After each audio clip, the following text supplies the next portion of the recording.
Bonjour à tous.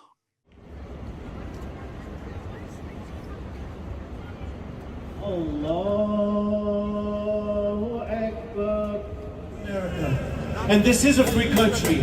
And we are able to have the Quran being played in the middle of Times Square. The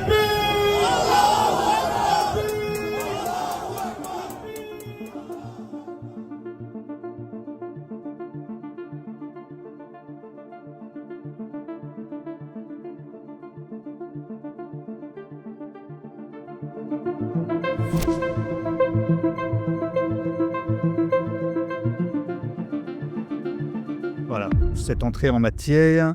On a vu donc successivement Times Square à New York, Washington Square à New York toujours, Londres avec le maire Sadiq Khan et puis Saint-Denis. Toutes ces vidéos ont été tournées en février dernier au moment de la fête de l'Aïd.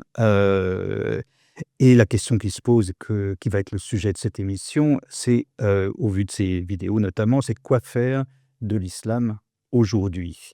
Quoi faire de l'islam, après la victoire de Zoran Mamdani à New York en janvier dernier, après les législatives de juillet 2024 en Angleterre où 5 députés, ont été élus à la Chambre des communes sur un programme exclusivement axé sur le Moyen-Orient et sur l'islam?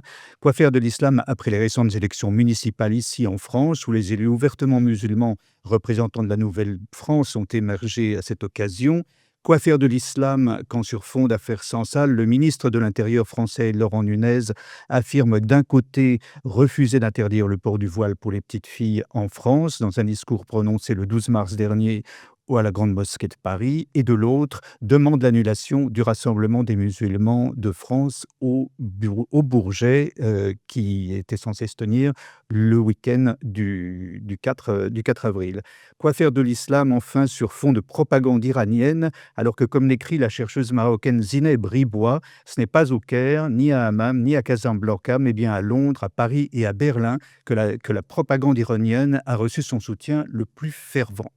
André Malraux avait-il raison de voir dans la violence de la pensée islamique, pour le citer, le grand phénomène de notre époque et de la comparer avec l'idéologie soviétique? Est-il vrai que la prochaine phase de cette confrontation se déroulera non au Moyen-Orient, mais dans les débats parlementaires et les institutions culturelles européennes, comme l'écrit également Zineb Ribois? L'ampleur, la difficulté et le niveau de désinformation autour de ces questions fait que Ligne de Force pourrait proposer ici la première d'une série d'émissions sur ce thème, donc on y reviendra. On viendra notamment plus tard sur la réalité politique des territoires où la présence musulmane s'affirme, notamment en Seine-Saint-Denis. Mais pour l'instant, on va essayer de dépasser l'actualité pour réfléchir à certaines questions de fond. Et on va le faire avec, d'une part, Fergan Aziari, bonjour. Bonjour Marc. Vous avez 32 ans. Le Monde a fait de vous un portrait où il vous reproche à peu près tout, du vieux papillon jusqu'à l'écriture de vos livres. Du coup, je ne l'ai pas sur moi là. Oui, j'ai remarqué.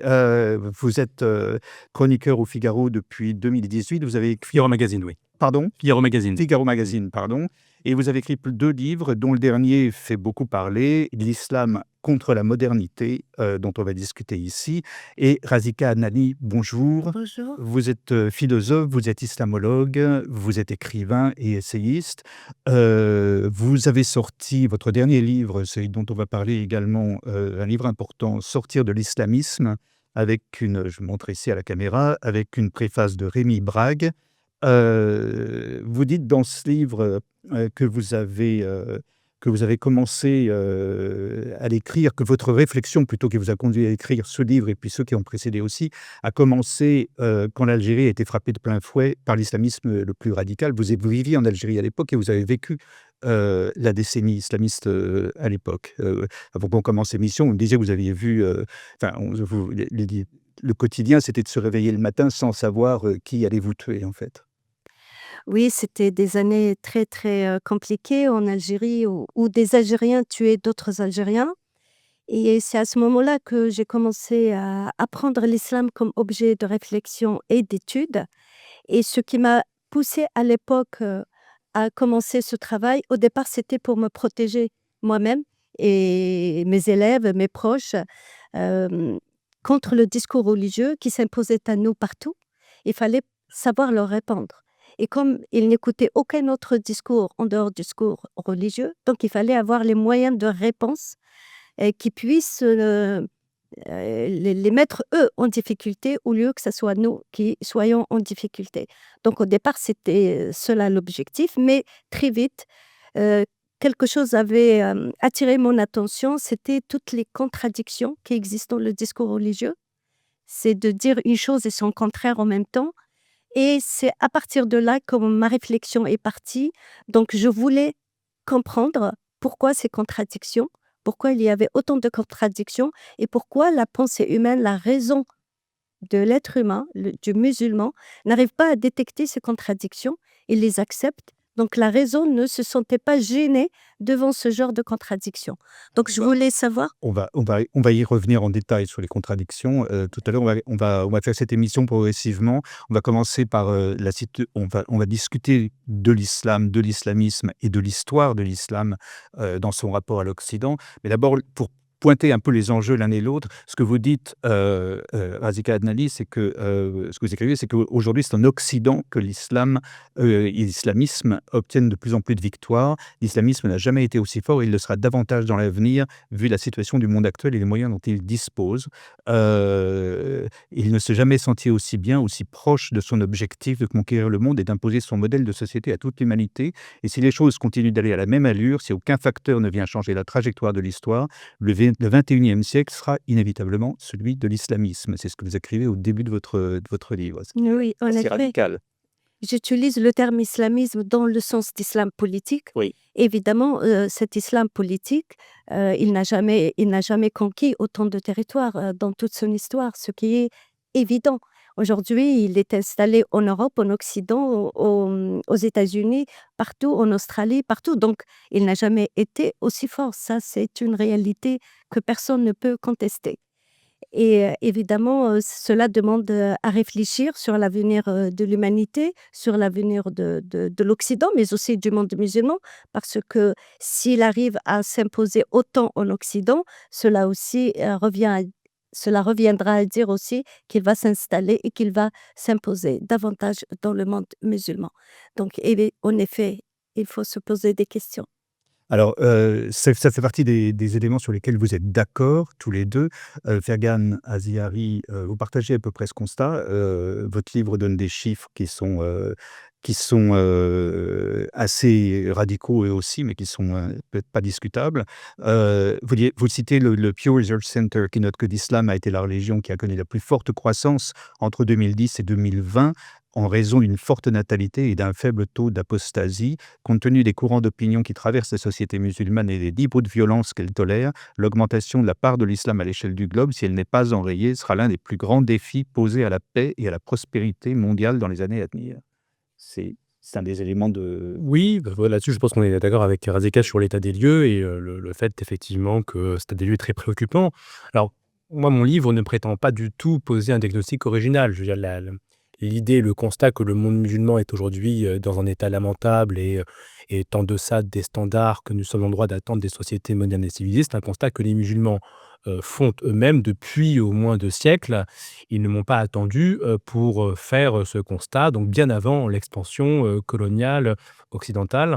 À ceci près, malheureusement, qu'ils n'ont pas toujours été très enclins à tirer les bonnes conclusions peut-être de ce constat.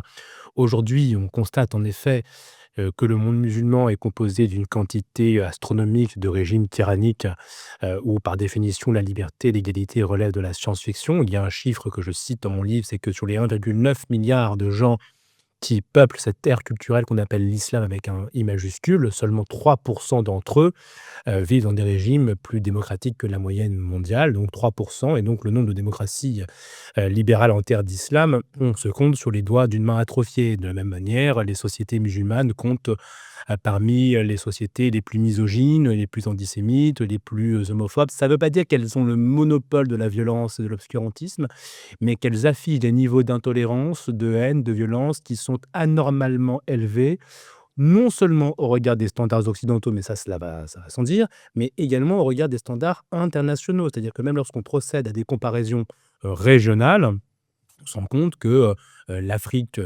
chrétienne tend à obtenir de meilleurs résultats que l'Afrique musulmane, que l'Asie musulmane tend à obtenir de moins bons résultats que l'Asie non musulmane. Donc on est en effet face à une religion qui affiche un niveau de prévalence de l'autoritarisme, de la tyrannie qui est anormalement élevé. Et malheureusement, ces anomalies sociologiques, elles s'observent aussi dans les pays occidentaux, puisque les minorités issues du monde musulman, sans qu'il faille évidemment les essentialiser, sans qu'il faille mettre tout le monde dans le même panier, toutefois, sont bien plus perméables à des attitudes autoritaires en moyenne que les non-musulmans. C'est vrai en France, c'est vrai en Belgique, c'est vrai aux Pays-Bas, c'est vrai dans les pays scandinaves, c'est vrai en Angleterre.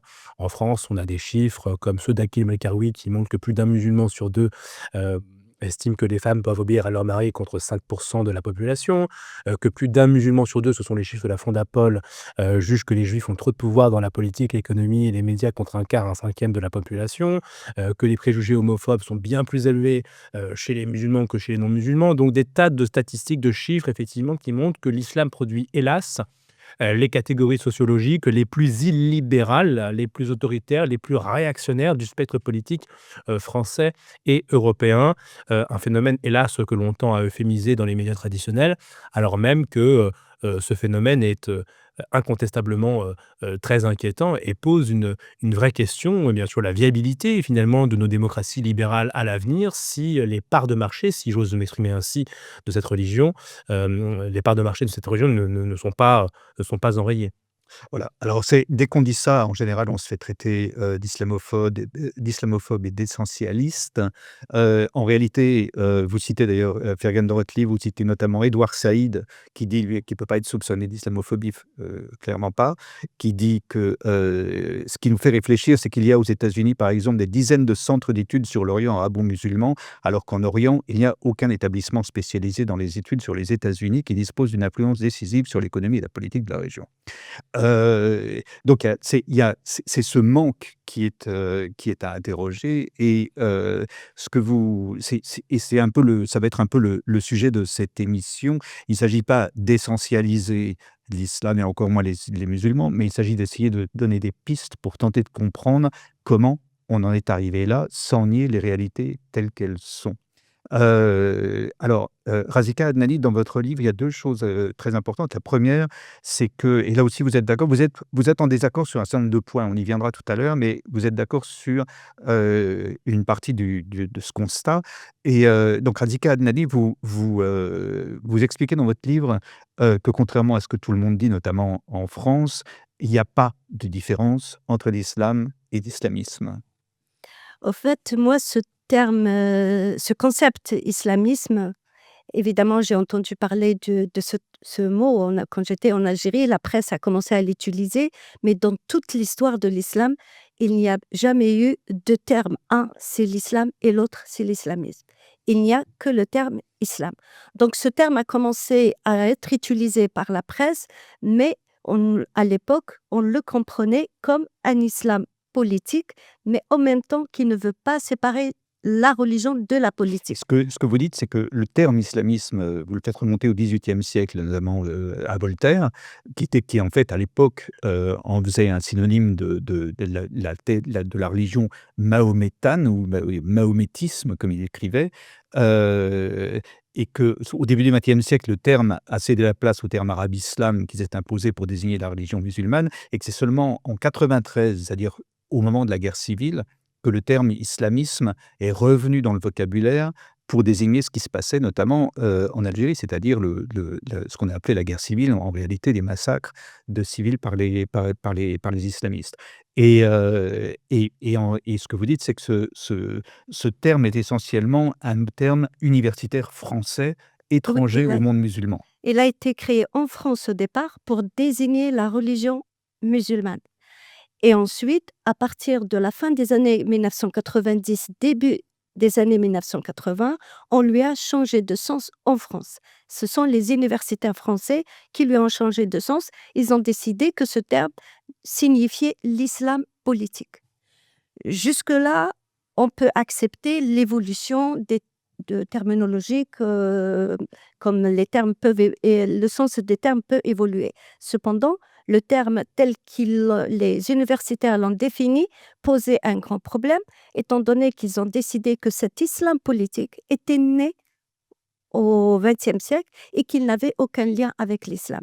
Ce sont ces 2 critères qu'on lui a ajoutés qui posent un grand problème, car, il y a une volonté de mettre, tous les problèmes dans ce qu'on a appelé l'islamisme et présenter l'islam comme en dehors de tous ces problèmes qui se posaient et évidemment, ça, n'aidera pas à mener une réflexion, au sujet de l'islam, ni à le réformer et d'ailleurs, je dis dans mon ouvrage que ce concept en France a participé à faire reculer l'idée de la réforme de l'islam, qui était, heu, qui était très, c'était une idée défendue par, pas mal, de musulmans, notamment des intellectuels. Elle a eu des difficultés déjà dans le monde musulman. C'était les intégristes qui ont réagi pour mettre au point, leur idée. L'idée des islamistes, c'était que l'islam ne posait aucun problème. Au contraire, c'était la solution et s'il y avait des problèmes, cela revenait aux musulmans qui ont mal compris l'islam. En fait, quand je suis arrivée en France, ce concept de l'islamisme m'a fait rappeler exactement ce discours des islamistes. L'islam ne pose aucun problème, seulement l'islamisme qui n'a rien à voir avec l'islam. On retrouve la même idée. D'ailleurs, pour moi, c'est vraiment, on voit un entrisme islamique dans ce concept tel qu'il a été mis par les intellectuels en France. Donc moi, je l'utilise dans le sens d'islam politique. Je trouve que ce sens, s'est élargi, il s'est répandu, mais toujours en rappelant que les 2 critères qu'on lui a ajoutés n'ont aucun fondement, ni scientifique, ni théologique. Alors on va revenir sur l'origine de l'islam politique dans une seconde et Fergan Ezziari, c'est effectivement, c'est le discours qui s'est mis en place très vite au début des années 90 en France en particulier. Il y a pas de problème avec l'islam, il y a un problème qu'avec l'islamisme et donc par exemple, on a considéré pendant longtemps que dans des villes comme Roubaix notamment, que la meilleure arme contre l'islamisme, c'était de faire venir des gens, des docteurs de l'islam comme Tariq Ramadan par Oui, bien sûr. exemple, qui est devenu pendant les années 90 une sorte de star de la modération. Tout à fait. Alors, s'il faut bien rappeler, et en effet, Radical l'a dit, c'est que jusqu'à une époque très récente, dans la langue française, on utilisait les termes islam et islamisme de manière tout à fait interchangeable, à la fois pour désigner la religion musulmane et ses prétentions théologico-politiques, juridiques. Quand Ernest Renan intitule sa célèbre conférence à la Sorbonne L'islamisme et la science, il parle de l'islamisme comme nous parlerions aujourd'hui du communisme, du bouddhisme, du judaïsme, du christianisme et autres ismes. Ce n'est en effet que dans les années 80 qu'on s'est mis à bricoler cette espèce d'artifice sémantique et qui voudrait qu'il y aurait d'un côté l'islam comme une foi privée tout à fait honorable, tandis que l'islamisme seul serait un projet théocratique. Ce qui est assez intéressant, c'est que l'islam est la seule religion pour laquelle on a inventé cet artifice sémantique. Personne ne parle de judaïcisme pour désigner les éventuels fanatiques qui se réclameraient de la Bible et qui commettraient des exactions que l'on sait. Personne ne parle de christianicisme pour désigner les éventuels fanatiques qui se réclameraient du Nouveau Testament, des évangiles pour commettre des violences. Donc l'islam, pour le coup, bénéficie d'un véritable traitement de faveur sémantique, puisque c'est la seule religion pour laquelle on a inventé cet artifice qui voudrait que les expressions les plus agressives, les plus ostentatoires que nous voyons en Afghanistan, en Algérie ou ailleurs, n'auraient absolument rien à voir avec les fondements scripturaux de la tradition musulmane, alors même que les gens que l'on qualifie d'islamistes, en réalité, appliquent à la lettre les traditions musulmanes. Et donc, moi, je pense que cette distinction, en effet, a contribué à nous faire perdre un temps précieux, parce qu'elle a brouillé notre perception du fait islamique. Elle a cherché à édulcorer la réalité du fait islamique à la fois sur le plan théologique, sur le plan politique, sur le plan sociologique, et que cette distinction a aussi part aussi d'une infantilisation à la fois des musulmans et des non-musulmans. C'est-à-dire qu'on part du principe que à la fois croyants et non-croyants sont incapables d'entendre un discours critique, certes déplaisant, mais qu'il faudrait, dans ces cas-là, inventer, effectivement, bricoler cette conception en prenant le contre-pied de 1200 ans de jurisprudence et d'histoire musulmane. Et je pense en effet qu'il faut tout simplement dire la vérité et arrêter de mentir, puisque c'est bien un mensonge que nous avons institutionnalisé aussi bien au niveau politique qu'au niveau médiatique et pire encore au niveau universitaire, parce que des politiques verse dans l'édulcoration de la réalité à des fins pour acheter la paix sociale, on peut encore le comprendre. Mais les gens qui sont payés pour éclairer la société, eux, ne devraient pas faire de politique et devraient poser les questions qui fâchent et mettre ces questions sur la table sans autocensure. Et malheureusement, en effet, depuis 40 ans, la profession des orientalistes et des islamologues, qui est à l'origine de ce bricolage, s'applique un réflexe d'autocensure, notamment qui est né après les controverses d'Edouard Saïd, qui a accusé l'orientalisme et l'islamologie d'être finalement l'idiot utile de l'impérialisme. Et donc, en raison de ces accusations et de ces procès-là, il y a une véritable autocensure dans la sphère intellectuelle et académique qui contribue qui persiste à édulcorer le fait islamique et qui ne nous permet pas de comprendre pourquoi aujourd'hui, effectivement, l'islam est le terreau d'autant de dysfonctionnements. Au fait, excusez-moi, Razika Adnani. ceux qui ont créé ce terme et ceux qui ont revendiqué la création de ce concept à la fin des années 1970, c'est Jean-François Clément en premier lieu. Et il explique dans un de ses textes Qui est Jean Paul qui- qui c'est un anthropologue français D'accord. qui est encore en vie. Donc, il explique dans un de ses textes qu'il a créé ce terme justement quand il a vu la montée d'un islam rigoriste, fondamentaliste dans les pays musulmans, et il voulait un mot pour les désigner qui ne serait pas l'islam ni les musulmans, afin que les musulmans ne se sentent pas évidemment désignés comme tous des fondamentalistes. Et il a pensé utiliser ce terme qui a été islamisme, qui a été abandonné au début du XXe siècle. Il a été abandonné au profit du terme islam, que les Français, justement, les écrivains, ont considéré que le terme islam était plus légitime. Et moi, dans l'ouvrage, j'explique cela par le désir de consoler toujours les musulmans par rapport à leur religion. Comme il y a ce désir, cette volonté de leur dire « soyez tranquilles, il y a des problèmes, mais ce n'est pas dû à l'islam, seulement à l'islamisme qui n'est pas l'islam ». Évidemment, cela ne les aide pas du tout eux-mêmes à comprendre d'où vient le problème, et il ne les aidera jamais à mener une réflexion autour de leur religion, justement pour résoudre ces problèmes. Alors, ce que vous dites dans votre livre, dans Sortir de l'islamisme, vous êtes islamologue et vous ne vous censurez pas, donc vous allez à la racine du problème. Ce que vous dites, c'est qu'en fait, l'islam, c'est-à-dire l'islam politique, en fait, l'islam est devenu une religion politique. On peut le dater à un moment précis. C'est le moment où le prophète Mohammed part de la Mecque et s'installe à Médine. Il y a deux islams. Il y a un premier islam qui est uniquement spirituel et religieux, qui est l'islam de la Mecque, et l'arrivée à Médine transforme Mohammed en chef politique et aussi en chef de guerre. Et c'est à ce moment-là que se mettent en place les textes de la jurisprudence et du droit musulman, ce qu'on va finir par appeler la charia, notamment les lois sur les femmes. Et c'est à Médine que ça s'articule, et c'est à Médine que la religion devient vraiment une religion en tant que telle, la religion telle qu'on la connaît, c'est-à-dire ouvertement politique, avec pour mission de gérer la société et les individus de cette société. C'est ça que vous expliquez. En effet, le côté politique de l'islam a commencé en 622 avec le départ du prophète de la Mecque vers Médine pour vivre à Médine. Mais après la mort du prophète, la question a été posée. Les musulmans eux-mêmes ont posé cette question, la question des deux dimensions de l'islam.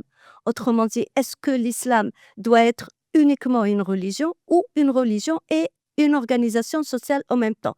Donc, elle a été posée par les musulmans, les intellectuels, et ils ont, après plusieurs controverses, plusieurs discussions, c'est la version qui considère que l'islam ne peut pas être séparé de sa dimension juridique, la dimension de l'organisation sociale, qui a fini par s'imposer. Depuis, l'islam est une religion qui est où il y a deux dimensions imbriquées, la dimension spirituelle et la dimension politique.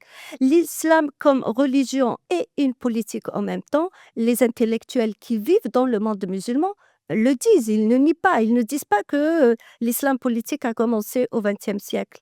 Ce sont les intellectuels en Occident qui le disent, hein. Mmh. Il faut faire bien cette, différence. Voilà. Et cette imbrication, ça fait aussi de l'islam la seule, parce que les 2 autres monothéismes, qu'il s'agisse du judaïsme pour des raisons historiques, c'est-à-dire que l'exil a transformé la nature du judaïsme, a fait naître le judaïsme tel qu'on le connaît et en a fait une religion, strictement, légale et spirituelle. Le christianisme a connu ses évolutions et s'est séparé du temporel, en quelque sorte. L'islam est resté jusqu'à aujourd'hui, la religion politique par excellence. Et ce que vous dites, Ferganez Azari, c'est que cette politisation de l'islam a eu, pour contre-coup, l'instauration d'une histoire bien précise qui passe par l'effacement de l'histoire des autres cultures où l'islam s'est installé. Tout à fait. Alors, c'est un aspect, assez, dans lequel je reviens dans mon livre, «L'histoire des sociétés pré-islamiques». Pourquoi je reviens là-dessus? Parce que je me suis rendu compte, au cours de mon enquête que, d'une part, la littérature, islamique, mais également la littérature occidentale, évacuait complètement le contexte culturel et anthropologique, dans lequel l'islam est né. Je crois que c'est l'orientaliste, Patricia Crone, déjà, qui se désolait, il y a quelques décennies, que, les études islamiques aujourd'hui, se caractérisent par un mépris total, du Proche-Orient dans lequel, la religion musulmane est née.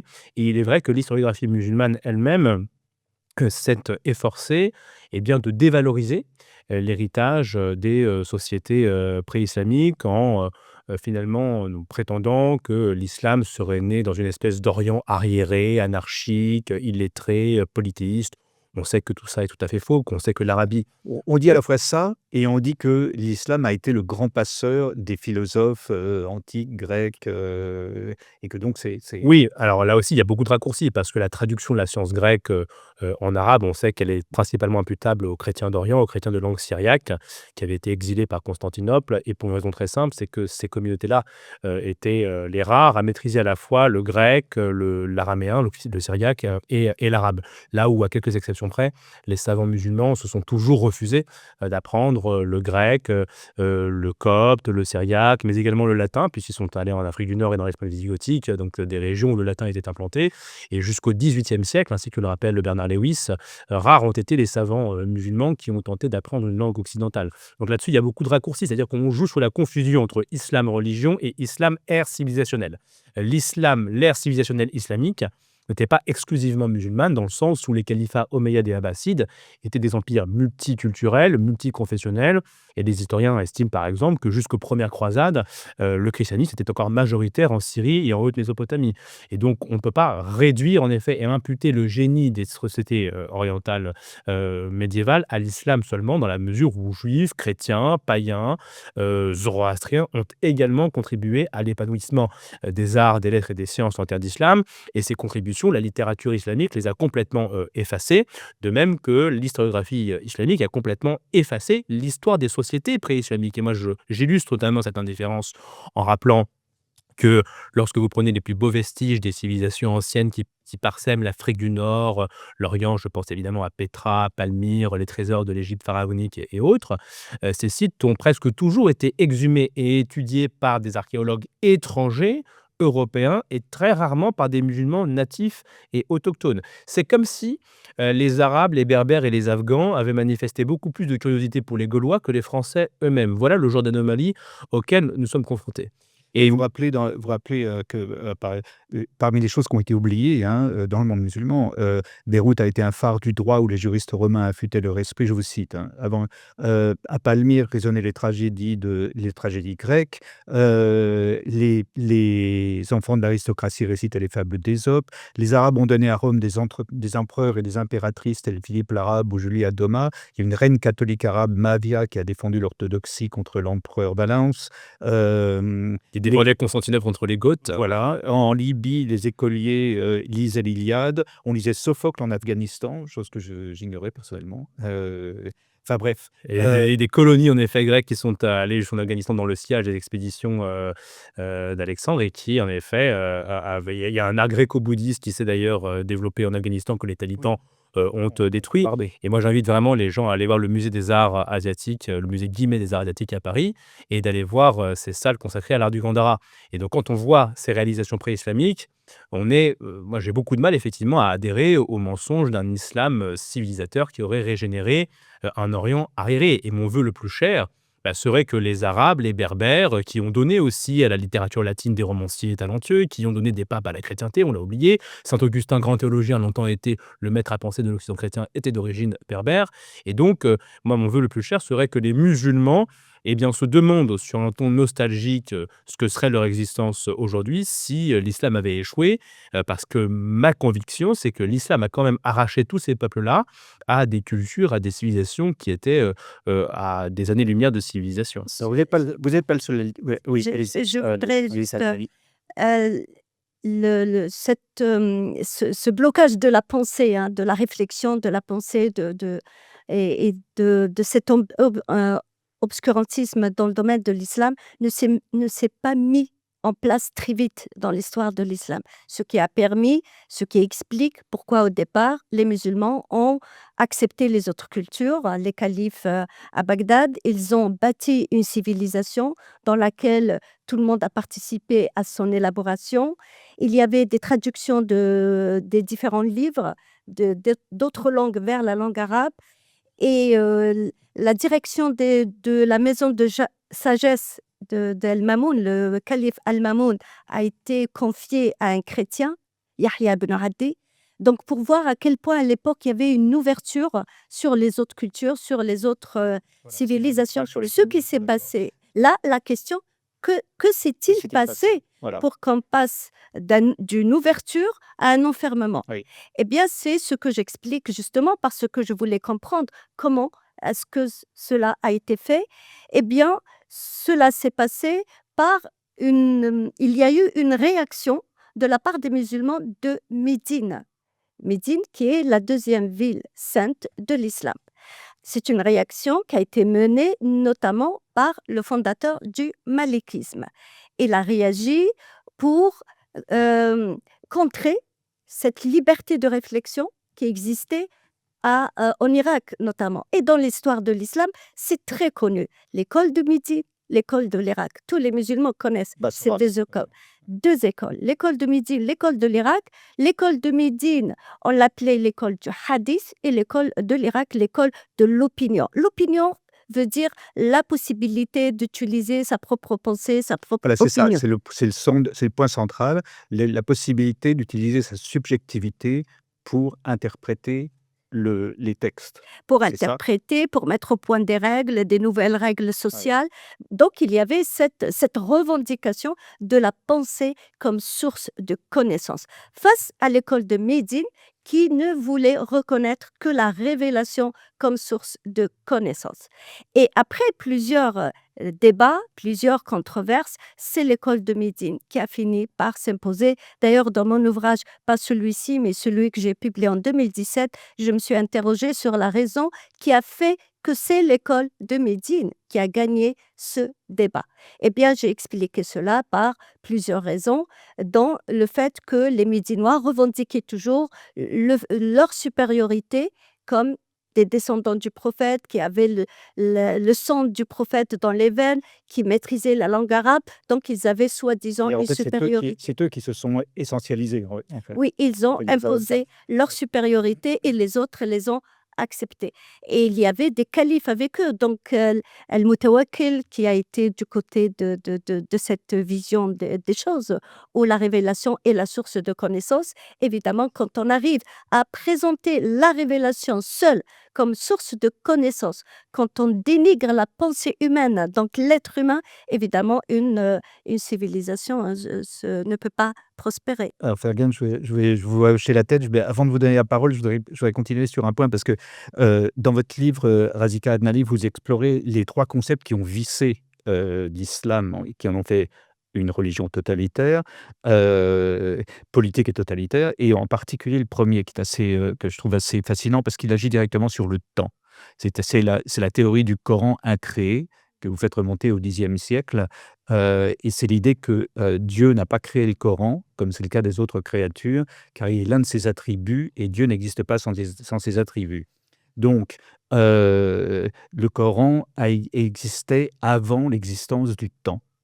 Et cette idée-là, qui est fascinante, c'est Shakespeare, hein, c'est Macbeth. Il faut contrôler le temps, il faut contrôler l'avenir pour exercer le pouvoir absolu.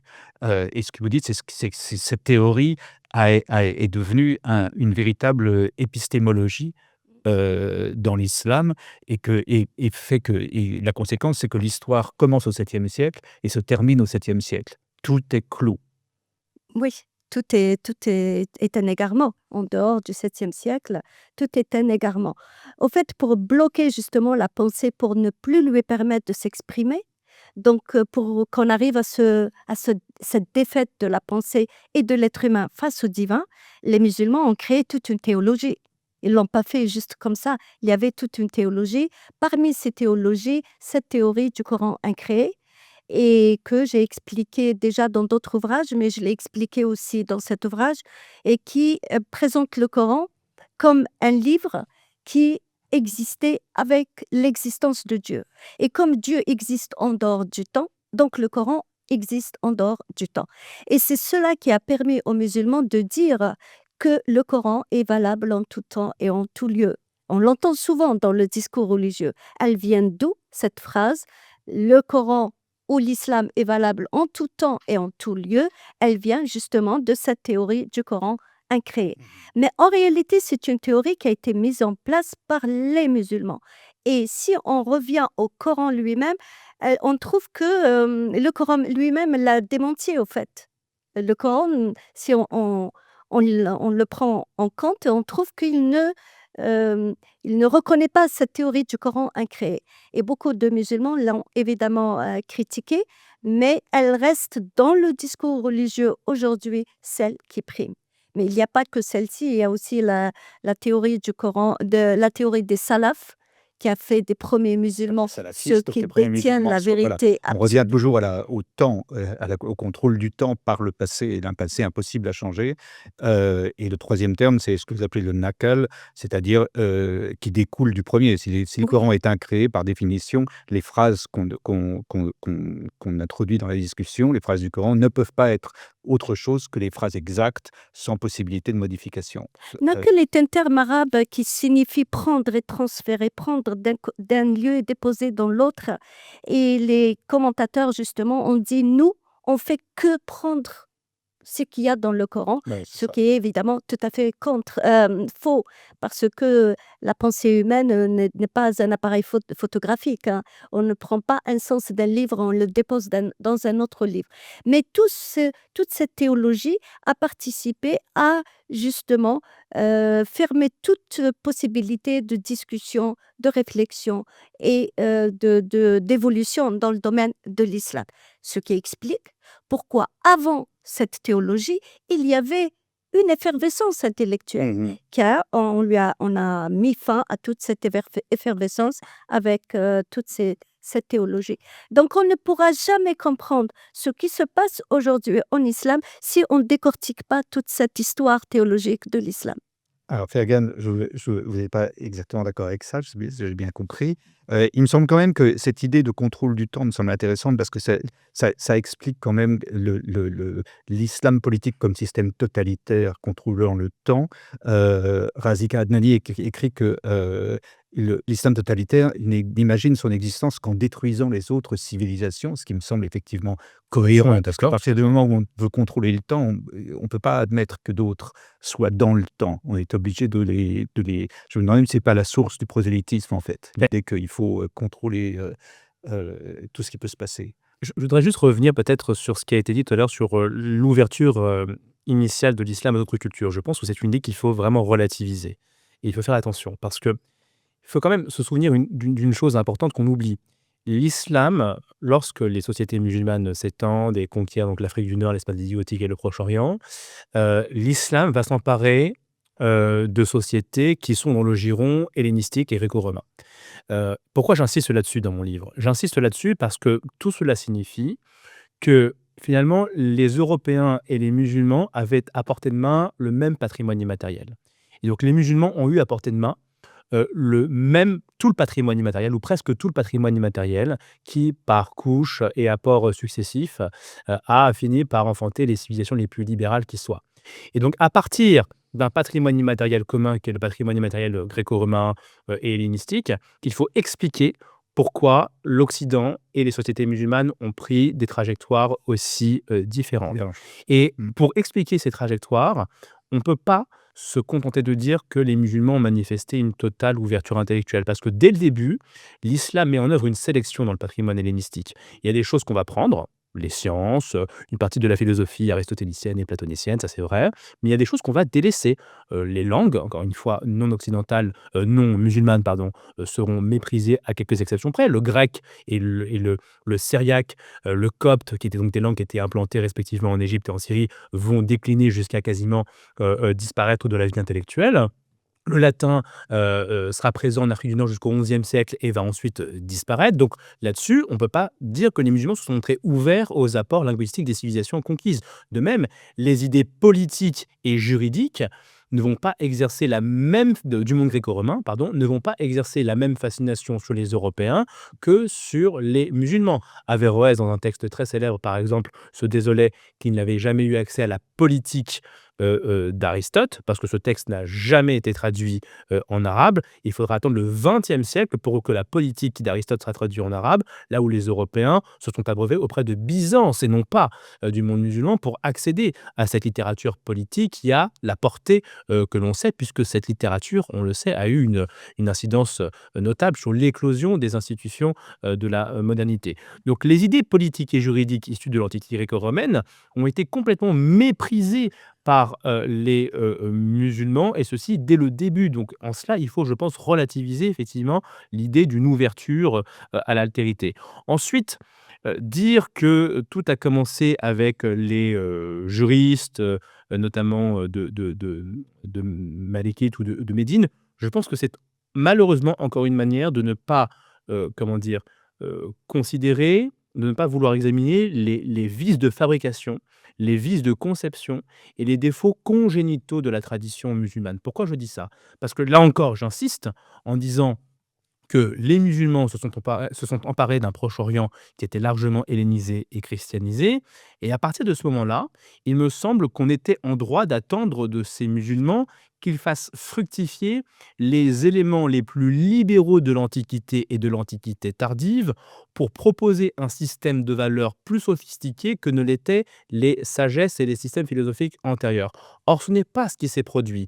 On est face à des gens qui ont eu accès au Sermon sur la montagne, qui est quand même un texte, on peut dire, plutôt libéral pour son époque, et qui, au lieu de s'éprendre de cette tradition-là, ont préféré forger de toutes pièces un prétendu prophète qui pratique l'égorgement, qui pratique l'esclavage sexuel, qui, entre deux séances de pillage de caravanes, n'hésite pas à faire assassiner les gens qui le critiquent. Alors on sait que ces textes n'ont aucune fiabilité historique dans la mesure où ils ont été dictés quasiment un siècle et demi, 2 siècles après les événements qu'ils prétendent relater, mais ça rend la chose encore plus consternante de mon point de vue, parce que ça veut dire quoi?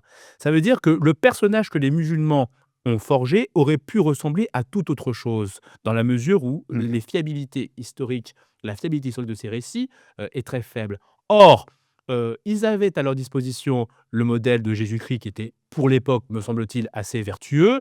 Ils avaient à leur disposition le modèle de Platon, le modèle d'Aristote, et à tous ces modèles-là, ils ont préféré ériger au rang de beaux modèles, de bel exemple, un personnage que les traditions musulmanes dépeignent et célèbrent, je dis bien célèbrent, comme un égorgeur et un brigand. Je dis bien célèbre parce que ces récits, on le sait, ont une vocation hagiographique.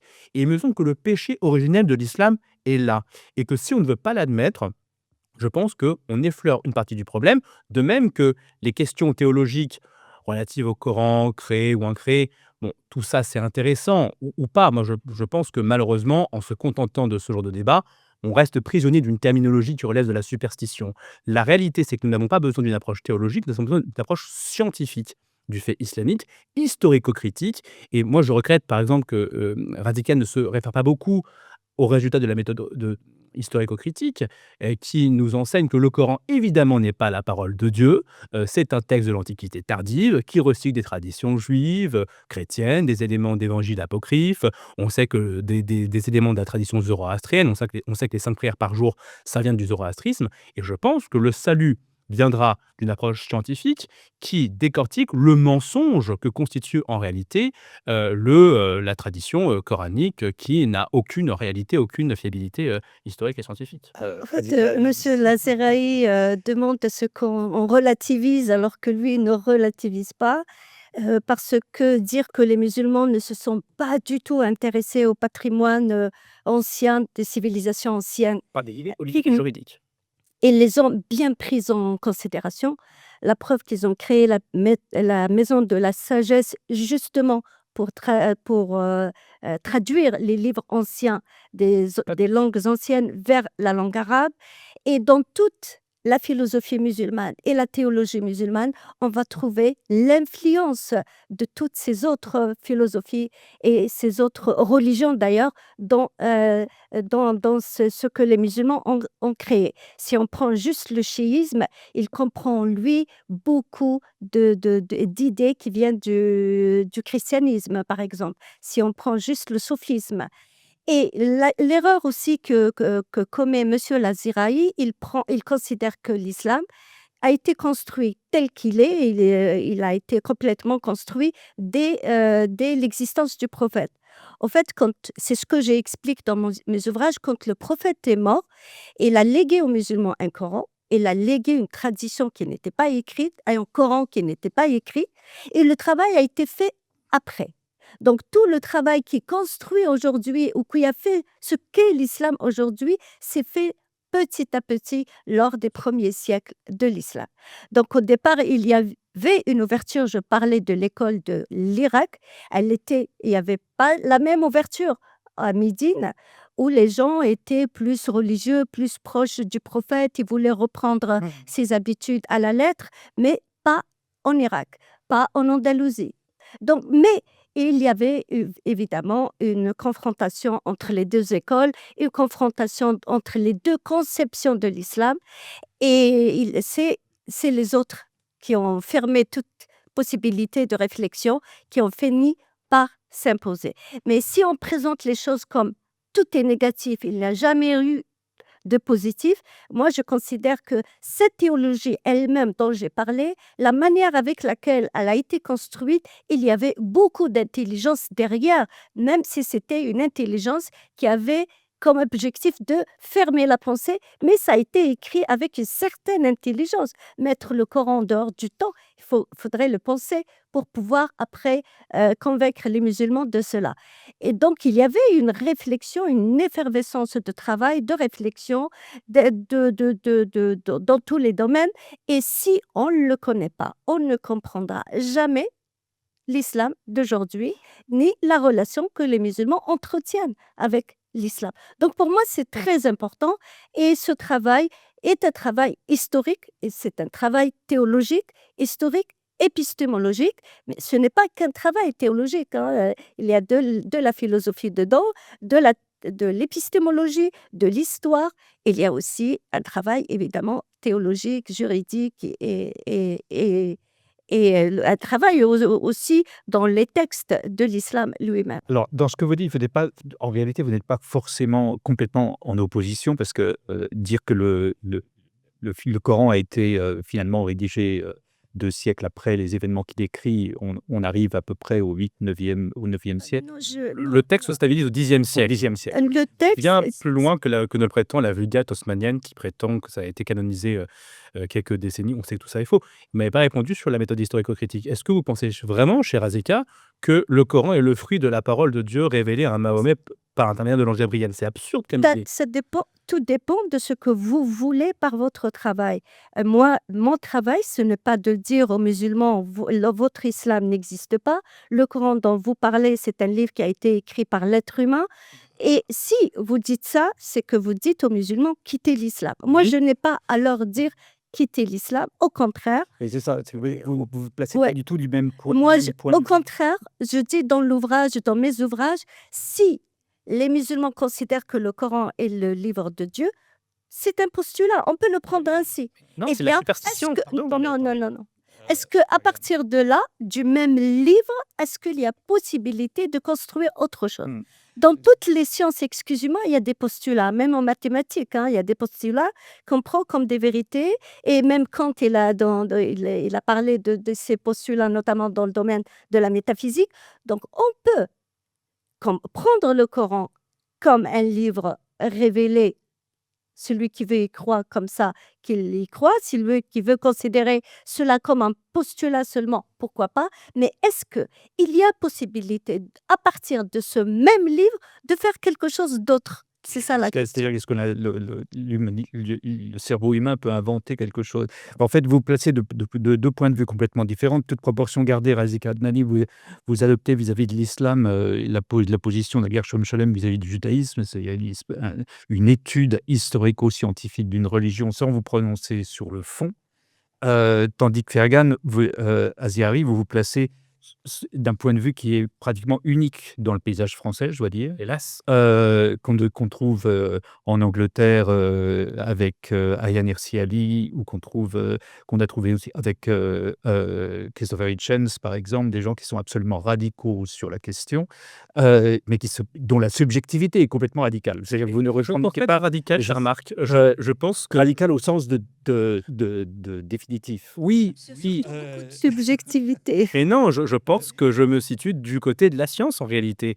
Et là, je parais Excusez-moi, mais c'est... on touche du doigt quelque chose de fondamental parce que l'islam n'a pas eu son moment Spinoza. C'est-à-dire que l'approche historico-critique dans le judaïsme et dans le christianisme est quasiment un acquis. C'est-à-dire qu'on a eu effectivement Spinoza qui, au XVIIe, remet en cause la paternité de Moïse pour un certain nombre de traditions bibliques.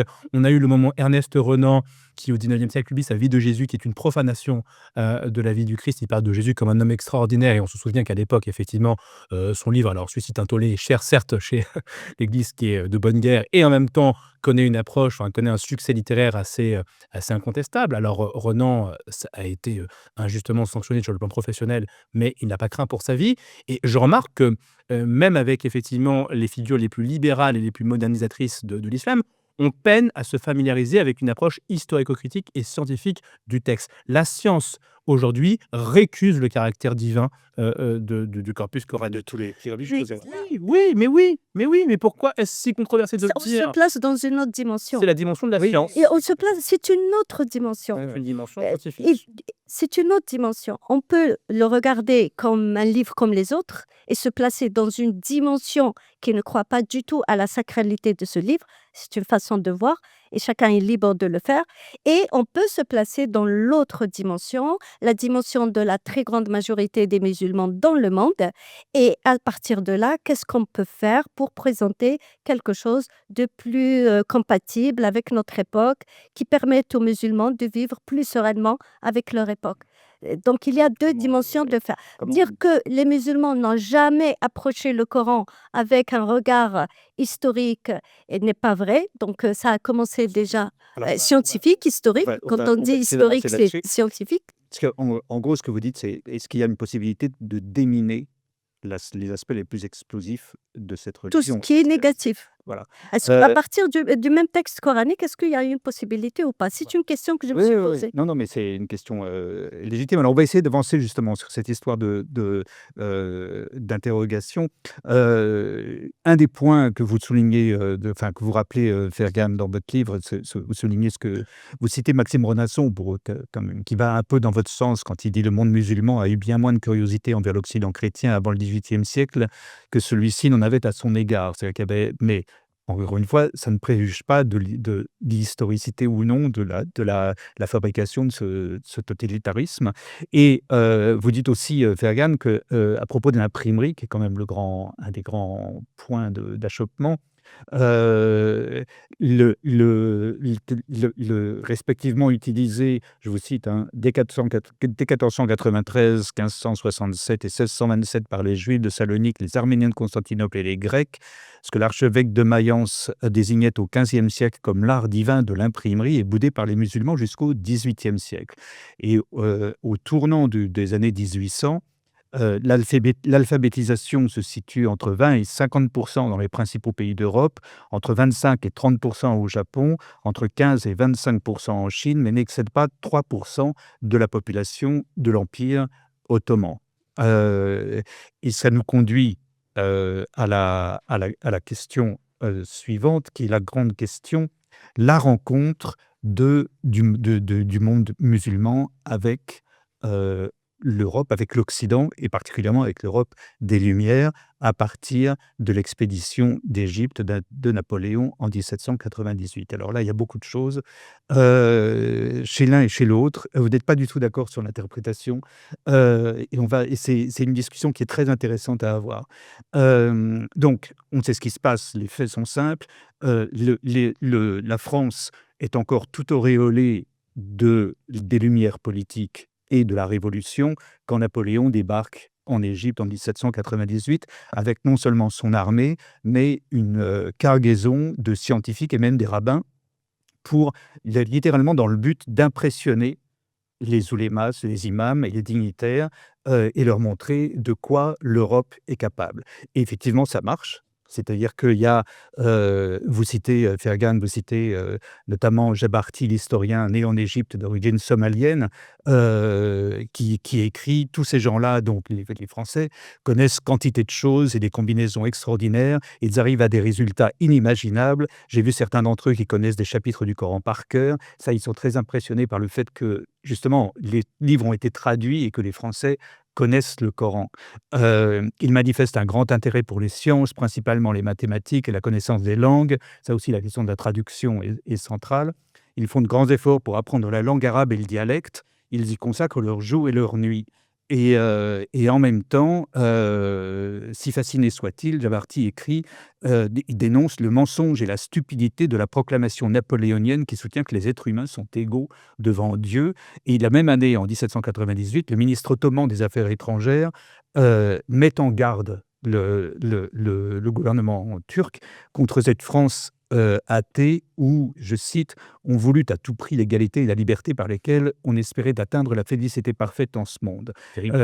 Il y a une communication ottomane qui dit: la nation française affirme que les livres apportés par les prophètes sont dans l'erreur, que le Coran et la Torah et les évangiles ne sont que mensonges, que tous les hommes sont égaux et semblables, qu'aucun n'est supérieur en mérite à aucun autre et que chacun dispose de son âme et organise sa propre vie ici-bas. Et c'est évidemment une critique qui est faite. C'est un scandale. C'est un scandale. La remise en cause par les Lumières et par Napoléon de la hiérarchie naturelle, comme on disait dans l'Ancien Régime en Occident, la hiérarchie naturelle des choses. Et quelles vont être les conséquences de cette rencontre qui sont extrêmement complexes. Alors, Razika Adnani d'abord et ensuite Fergan Aziari. Au fait, il y a eu 2 époques où le contact avec l'autre, l'autre qui est normalement l'Occident, mais on peut parler de l'autre en général, parce qu'il y a eu aussi des Indiens et d'autres populations qui ont été en contact avec les musulmans, l'essentiel, qu'il y a eu un contact avec l'autre, qui a été très positif au départ, avant que le retour en arrière se fasse, vers le Xe siècle environ. Le deuxième contact avec l'autre, c'est justement quand Napoléon est arrivé en Égypte, même si certains parlent d'un autre contact un peu plus ancien, mais c'est vraiment le contact qui a plus marqué le monde musulman. Et c'est là aussi que les musulmans ont découvert l'Occident et ils ont tous pratiquement marqué cette différence entre un monde très civilisé, très développé et leur monde, le monde musulman, ils le voyaient comme très archaïque, très arriéré. Et c'est là où l'idée de réformer leurs institutions politiques, sociales, juridiques, pour se moderniser, a commencé à se mettre en place. Donc, oui, il y a eu des réformes et des réformes en Égypte notamment. Je voudrais juste dire quelque chose au sujet de toutes les citations que M. Fergan présente dans son livre. Certaines méritent quand même un peu de regard critique, méritent d'être vues un peu de plus près. Par exemple, dans son ouvrage, il commence, je pense la première page d'ailleurs, par citer Rifat al-Tahtawi, qui est un Égyptien qui est né, il est mort en 1873. Et lui, c'était l'aumônier justement des étudiants que Mohamed Ali Pacha, qui était le vice-roi d'Égypte à l'époque, il a envoyé des étudiants en France justement pour apprendre la civilisation française, pour pouvoir la transférer dans leur pays. Donc il y avait cette envie de s'ouvrir sur l'Occident, il n'y avait pas le rejet de l'Occident. Et Rifat al-Tahtawi, qui était l'aumônier de ces étudiants, a écrit sur Paris notamment, et il a cité beaucoup de choses positives, l'ouverture justement des Français sur les langues, il a parlé de la traduction, il a vu le développement technologique avec un œil très positif, mais il a toujours, comme beaucoup d'autres, souligné l'autre côté de l'Occident qu'ils ont considéré comme un côté négatif, tout ce qui concerne le domaine des valeurs, la relation avec l'autre, avec la femme surtout, Les femmes, avec oui. les femmes.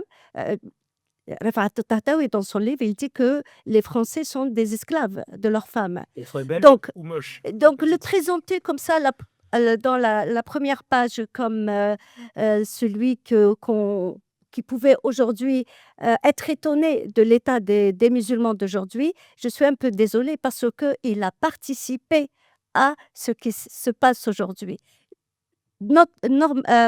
Justement, les musulmans, quand ils voulaient s'ouvrir sur l'Occident, très vite l'idée, on accepte le domaine technologique et scientifique et on rejette le domaine des valeurs et le domaine juridique et le domaine humain. D'ailleurs, dans mes ouvrages, j'ai dit que la défaite ou l'échec de cette modernisation a commencé à partir de là. Dès lors qu'on n'accepte pas ces valeurs, Oui. la liberté, l'égalité, on ne peut pas se développer sur le plan scientifique et technologique. Donc, Rifat al-Tahtawi, qui s'étonne aujourd'hui s'il voyait l'état, qui s'étonnerait aujourd'hui s'il voyait l'état des musulmans, il a participé d'une manière très, très profonde à cet état, justement. Faire un avis sur cette rencontre entre l'Occident et des Lumières et le monde musulman de l'époque. Mais Razika a tout à fait raison de rappeler effectivement qu'il y a eu cette ambivalence entre effectivement des musulmans qui sont émerveillés et qui sont bien obligés d'ailleurs de constater l'infériorité de leur civilisation, qu'on ne peut pas imputer à la colonisation, comme on l'entend dans la Vulgate tiers-mondiste, c'est-à-dire que c'est inverser les causes et les effets. C'est pas la colonisation qui explique la supériorité de l'Occident, c'est cette supériorité qui a été acquise tout au long des XVIIe, XVIIIe siècles, qui a ensuite permis effectivement aux Européens de s'étendre aux quatre coins de la planète et de dominer une multitude de peuples. Et donc, lorsque effectivement les musulmans sont confrontés à l'invasion française pour la première fois avec donc Napoléon de Belgique, qui est la première incursion d'un État moderne dans un pays musulman, il y avait l'Inde britannique aussi, mais là pour le coup c'est vraiment le premier État moderne. Les musulmans sont obligés de constater le fossé culturel, scientifique, technologique qui les sépare des mécréants.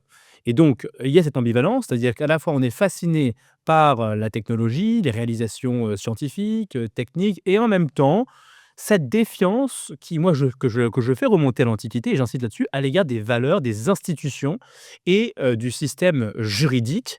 Et donc, cette incapacité à comprendre que ces réalisations techniques, elles sont aussi le produit d'un certain système juridique. Et donc, pendant tout le 19e et 20e siècle, vous avez une tension entre des gens qui vont dans le monde musulman dire il faut qu'on s'inspire d'un certain nombre d'institutions du monde musulman, et au contraire des mouvements revivalistes qui vont dire ben non, en fait, si on est dans un état de décadence complet, c'est parce que nous n'avons pas été de bons musulmans à travers l'histoire, et donc nous devons appliquer beaucoup plus rigoureusement que nous l'avons fait jusqu'à présent les principes de la charia des temps premiers pour retrouver cette puissance que nous avons perdue. Le problème, et donc ça, ce revivalisme, c'est la matrice des frères, de certains mouvements salafistes qui vont dire voilà, il faut revenir à un islam épuré des influences étrangères pour retrouver la puissance qui nous fait défaut. Le problème de cette réponse, c'est qu'elle appelle à une autre question. Si, en effet, la décadence du monde musulman s'explique par le fait que le monde musulman n'a jamais été suffisamment musulman, bah, alors comment expliquer que des tas de sociétés qui n'ont jamais appliqué un dixième, un centième, des valeurs islamiques et de la charia sont dans un meilleur état? Le Japon, la Corée du Sud, l'Europe, et cette question, me semble-t-il, n'a jamais obtenu la moindre réponse. C'est-à-dire qu'on est dans un état de misère parce qu'on n'a pas été suffisamment musulman, mais on ne se pose pas la question de savoir pourquoi des gens qui n'ont jamais été musulmans pour un sou, sont dans un bien meilleur état. Et je pense que cette contradiction, elle explique aussi la difficulté, des sociétés, musulmanes à, faire leur examen, de conscience, et donc à remettre en question en réalité les racines mêmes, de leur culture et de leur, civilisation. Ah, oui, En allez-y, fait, Yeka Adnani. il y avait les 2 positions dès le départ. Il y avait ceux qui voulaient s'ouvrir, qui voulaient les valeurs occidentales, l'égalité, la liberté.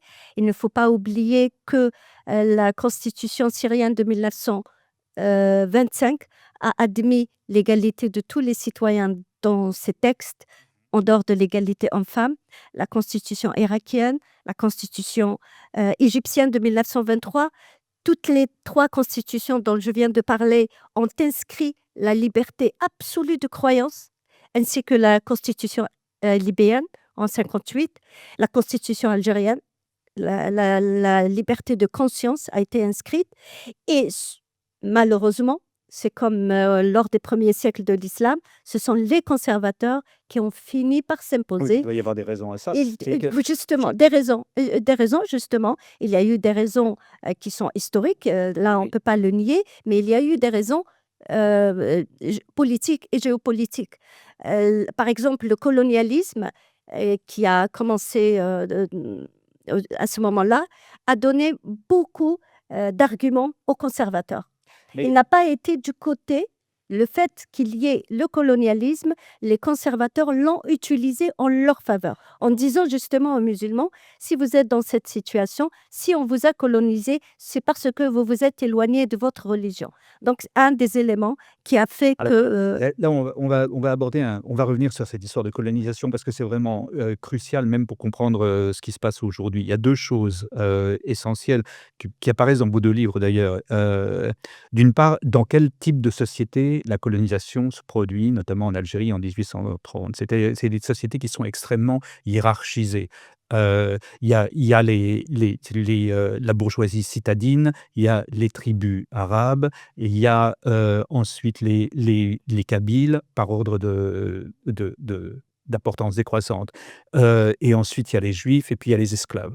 Il y a quelque chose comme ça, il y a une espèce de hiérarchisation sociale très forte, et ce qui va se passer, ce que la colonisation française, introduit, c'est un déséquilibre dans cette hiérarchie sociale, de la société, colonisée, où notamment par l'introduction de l'école, où là je m'appuie sur les citations qu'il y a dans votre livre, où les enfants juifs vont plus souvent à l'école que les enfants musulmans.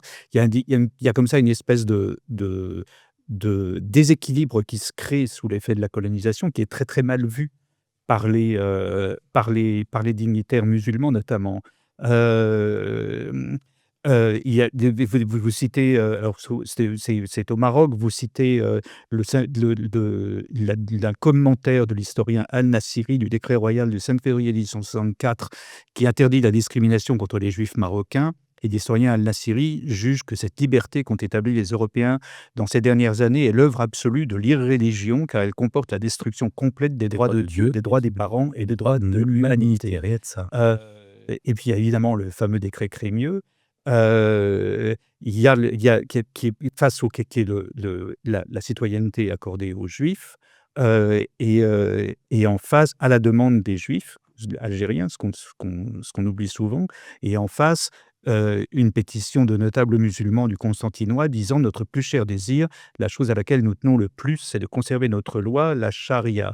Et un ouléma, qui s'appelle Ben Badis: La nation algérienne et musulmane n'est pas la France, elle ne saurait pas comment être française, elle ne souhaite pas devenir française, elle ne pourrait devenir la France même si elle le voulait. C'est-à-dire que, plus généralement, au-delà de l'Algérie, il me semble qu'une des choses qu'apporte l'héritage des Lumières de la Révolution à travers la colonisation, et c'est ça qui rend les choses très compliquées, c'est cette idée d'autodétermination des peuples qui va devenir un poison pour l'Empire ottoman en général.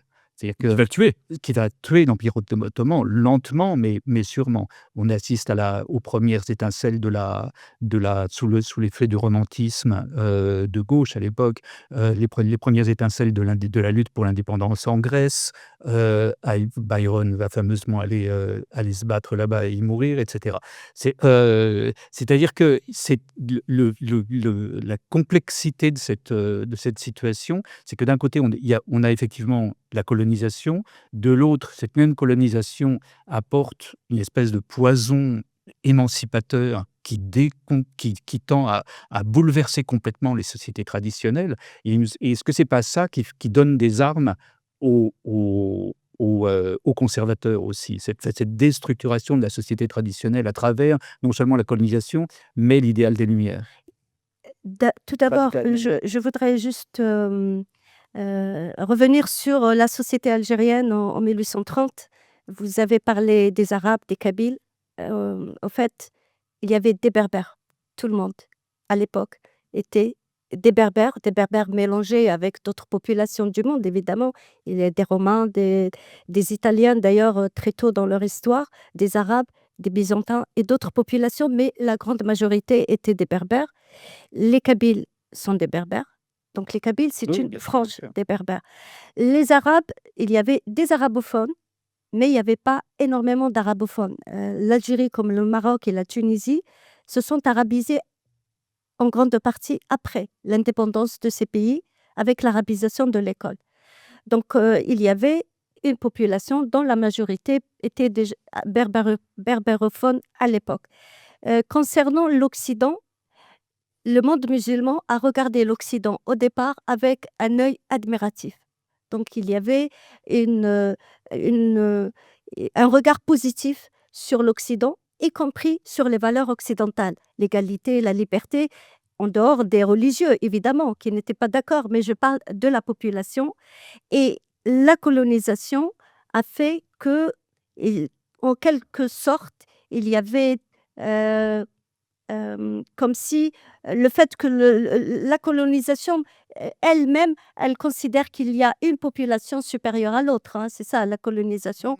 Et évidemment, cette situation a fait que beaucoup se sont sentis un peu, disons, trahis un peu par ces, Non, non, mais ces valeurs occidentales. ce que je veux dire, c'est pas, bien sûr, la colonisation a imposé une hiérarchie. Une Mais hiérarchie une hiérarchie qui n'était pas la même que celle Qui de s'est la société. substitué à une hiérarchie qui existait et pas mais- des sociétés égalitaires, il faut le mais rappeler aussi. ils l'ont accepté. Ils ont accepté les valeurs occidentales en grande partie, pas tout le monde, hein.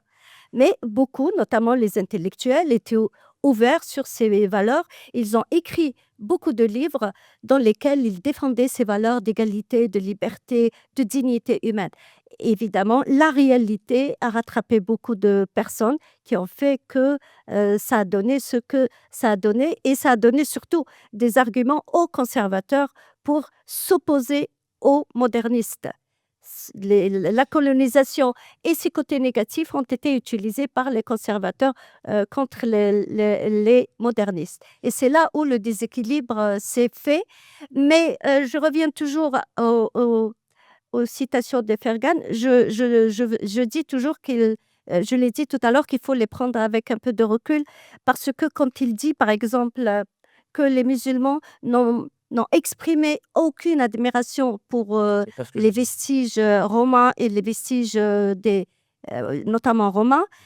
Par exemple, en Algérie, la ville qu'on appelle Djimila, qui est une ville romaine, qui est du côté de Sétif, ce sont les musulmans qui l'ont appelée Djimila.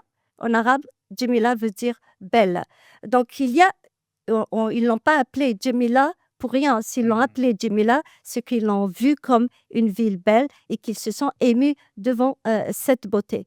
Et la question que je voudrais poser à Fergan, pourquoi avoir pris l'Algérie comme exemple pour parler de ce problème des sociétés musulmanes, et pourquoi il revient plusieurs fois dans son livre sur l'Algérie? Quel est le motif de prendre l'Algérie comme le pays qui revient le plus dans son livre? Fergan Aziari. Alors, plusieurs questions. Premièrement, moi, je ne parle jamais de la colonisation, je parle des colonisations. Parce que je pense que parler de la colonisation au singulier avec l'article défini là, c'est déjà une manière d'atrophier l'histoire et la mémoire. Et c'est sous-entendre finalement que le phénomène impérial, eh bien, serait un phénomène qui serait exclusif à l'Europe, alors même que lorsque les sociétés débarquent dans le monde musulman et africain, ils font face quelquefois à des empires qui sont tout à fait structurés.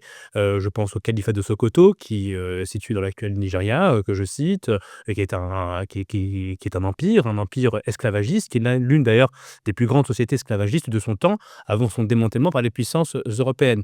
Donc attention à ne pas utiliser l'article défini là comme si en entretenant l'illusion finalement que l'impérialisme serait un phénomène exclusivement européen, ce qui est malheureusement une tendance de la littérature tiers-mondiste qui consiste à idéaliser les sociétés précoloniales. Je cite par exemple Césaire qui nous parle des sociétés africaines comme des sociétés courtoises, coopératives, démocratiques et fraternelles. Bon, les gens qui étaient asservis par leurs frères africains seraient ravis d'apprendre qu'ils étaient asservis dans la fraternité, dans la courtoisie. Donc je pense qu'il faut rappeler qu'en effet, les sociétés musulmanes avant l'arrivée des Européens n'étaient pas tout à fait des Eldorado, droits de l'hommistes, à la pointe du progrès, que c'était en effet des sociétés très hiérarchisées. Dans le cas de l'Algérie, effectivement, que c'est un exemple que je prends parce que c'est un exemple que je connais bien dans la mesure où je suis français et donc Est-ce que effectivement. vous avez vécu en Algérie? Non, mais j'ai accès à la littérature. Aujourd'hui, une littérature historiographique sur l'Algérie qui est plus abondante que sur la littérature que le califat de Sokoto. Mais j'aurais pu évoquer en effet le cas du Nigeria, des Comores. Je parle aussi des Comores. Je rappelle que la France, c'est la France qui a aboli l'esclavage aux Comores île par île, à Mayotte, à Anjouan, Grande Comore. Je parle aussi du bilan de la colonisation en Inde, puisque le problème d'ouverture aux valeurs occidentales se pose dans les mêmes termes dans tous les pays où les Européens s'implantent. Par exemple, dans l'Inde britannique, je le rappelle, que les hindous se sont montrés beaucoup plus ouverts au système éducatif anglais que les musulmans. Je rappelle aussi qu'en Syrie, en Égypte, les minorités chrétiennes et juives sont surreprésentées dans les établissements scolaires, tandis que les musulmans sont sous-représentés et sont minoritaires dans les établissements européens, alors même qu'ils sont majoritaires dans les pays en question.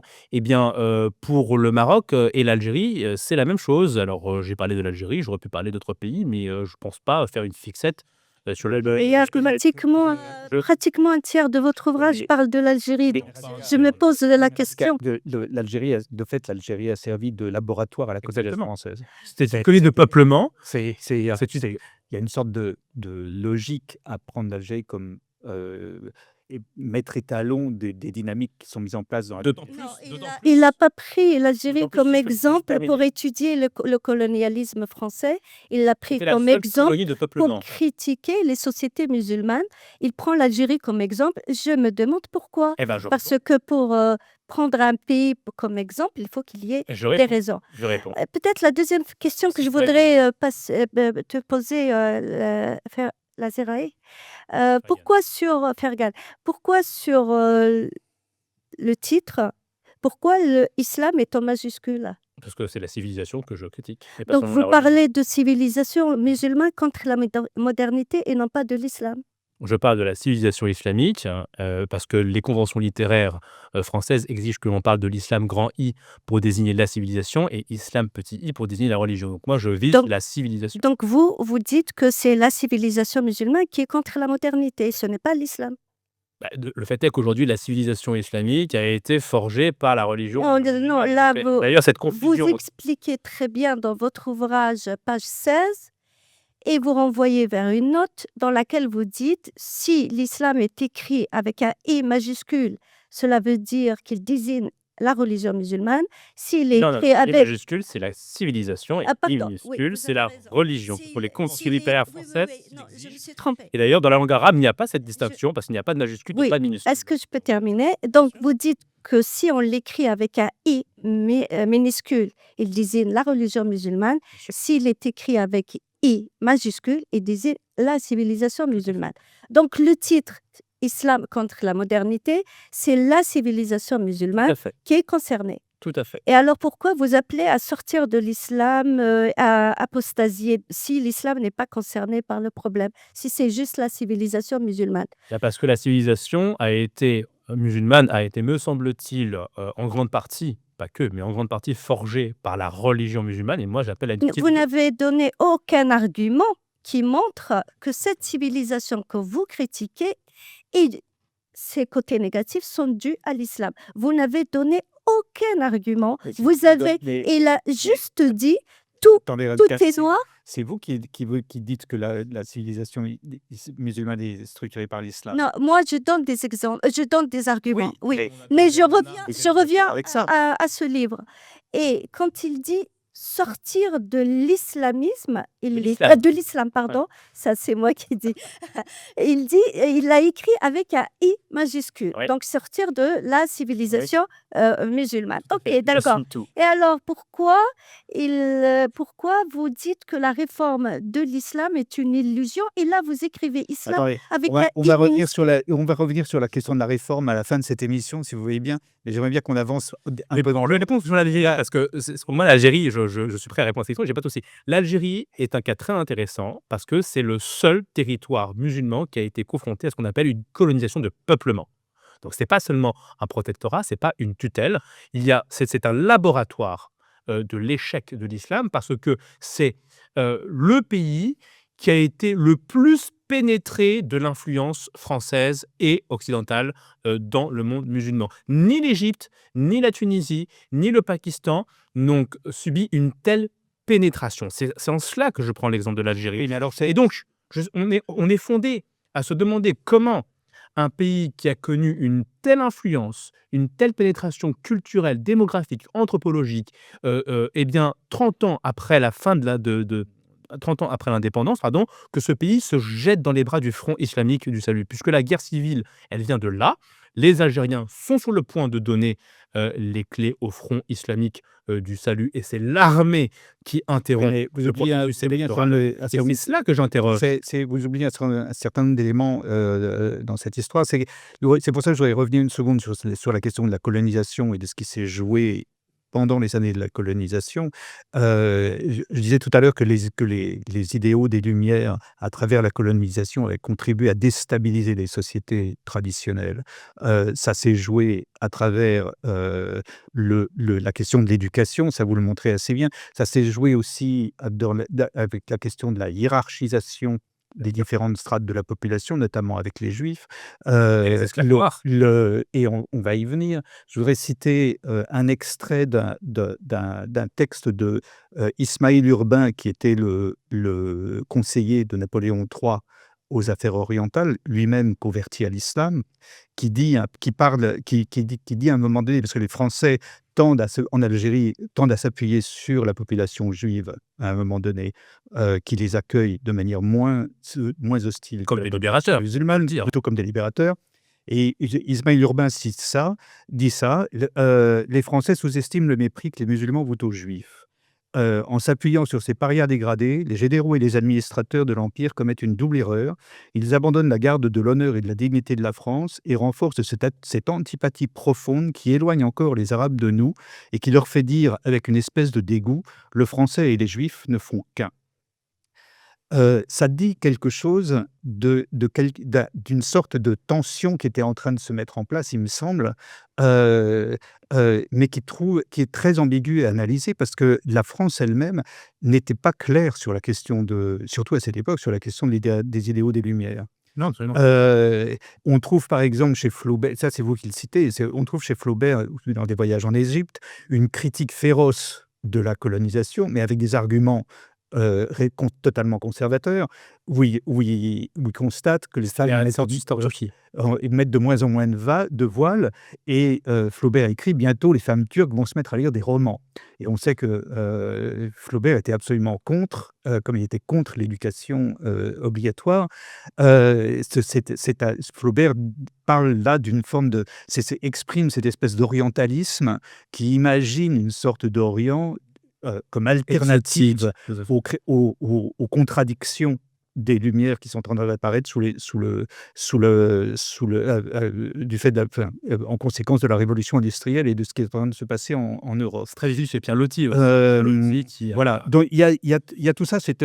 En fait, ce qui se passe, il semble que l'administration coloniale a tendance à trouver des charmes au courant conservateur de l'islam.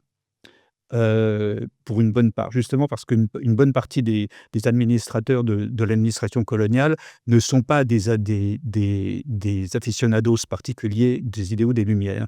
Ils trouvent dans l'islam conservateur quelque chose de fascinant, quelque chose qui les attire, quelque chose qui permet aussi d'entretenir un certain nombre de privilèges dont ils profitent eux-mêmes. Et là, il y a quelque chose qui est d'assez pervers qui est en train de se mettre en place, il me semble, et qui explique en partie à la fois la situation d'Algérie après. C'est pour ça que c'est pas seulement l'échec de l'islam, il me semble que c'est l'échec d'une dynamique dans laquelle l'administration coloniale joue un rôle central parce qu'elle est complètement ambivalente sur la question de l'islam et du conservatisme. Et on va le voir avec l'esclavage, on va le voir avec le droit des femmes, le nombre de fonctionnaires qui se convertissent à l'islam pour pouvoir épouser les femmes, des filles prépubères, des choses comme ça qui sont des réalités de l'administration coloniale. Oui, on en voit les conséquences aujourd'hui. Enfin, pour finir, je m'invite moi-même dans cette émission, mais enfin, après j'arrête. Je veux dire, c'est pas forcément un hasard, c'est quelqu'un comme Jean-Luc Mélenchon est lui-même fils de fonctionnaires de l'administration coloniale. Il y a une sorte de perversité qui s'est jouée là, il me semble, Razika Adnani. Quand la France est arrivée en Algérie en 1830, le Dey Hussein qui a remis les clés d'Alger a signé disons une forme de contrat avec la France pour qu'elle continue de respecter les traditions du pays. Et la France, justement, a continué à respecter, notamment dans le domaine de la famille. Donc, les relations hommes-femmes au temps de la France étaient organisées selon la charia. Donc, elle a respecté la charia. Et quand la France est partie, on a continué à imposer la charia dans le domaine de la famille exclusivement. Donc oui, il y a ce côté qui est de l'administration coloniale qui était fascinée par le côté conservatisme des pays musulmans. C'est pour cela que l'échec de la modernisation du monde musulman du XXe siècle, 19e, début XXe siècle, l'Occident a son rôle ou sa part de responsabilité dans cet échec. Bernard Lewis parle même d'écrivains occidentaux qui ont fait l'éloge de l'esclavage en terre d'islam, Oui. l'esclavage musulman, Bien sûr. qu'ils ont considéré comme un esclavage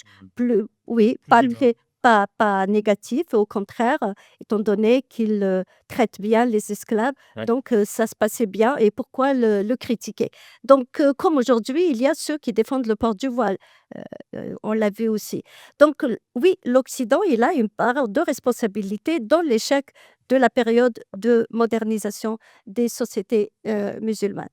Et dans le livre, Azeraï a parlé de Mohamed Ali Pacha, qui était le vice-roi d'Égypte, qui se présentait comme un moderniste, alors qu'il a attaqué le Soudan pour avoir des esclaves, pour les faire travailler dans les fermes en Égypte. Et donc, il a montré cette ambiguïté. D'un côté, il se montre comme un moderniste et de l'autre, il continue de pratiquer l'esclavage. Eh bien, l'Occident, en France aussi, la France spécialement, a fait la même chose en Algérie, où on parle des valeurs d'égalité, de liberté, etc. Mais on soumet les Algériens à un statut inférieur. Évidemment, cette ambiguïté aussi dans le rapport à ces valeurs. Et la France a refusé, par exemple, la laïcité en Algérie. Elle a refusé Oui, mais de la pratiquer alors là, en Algérie.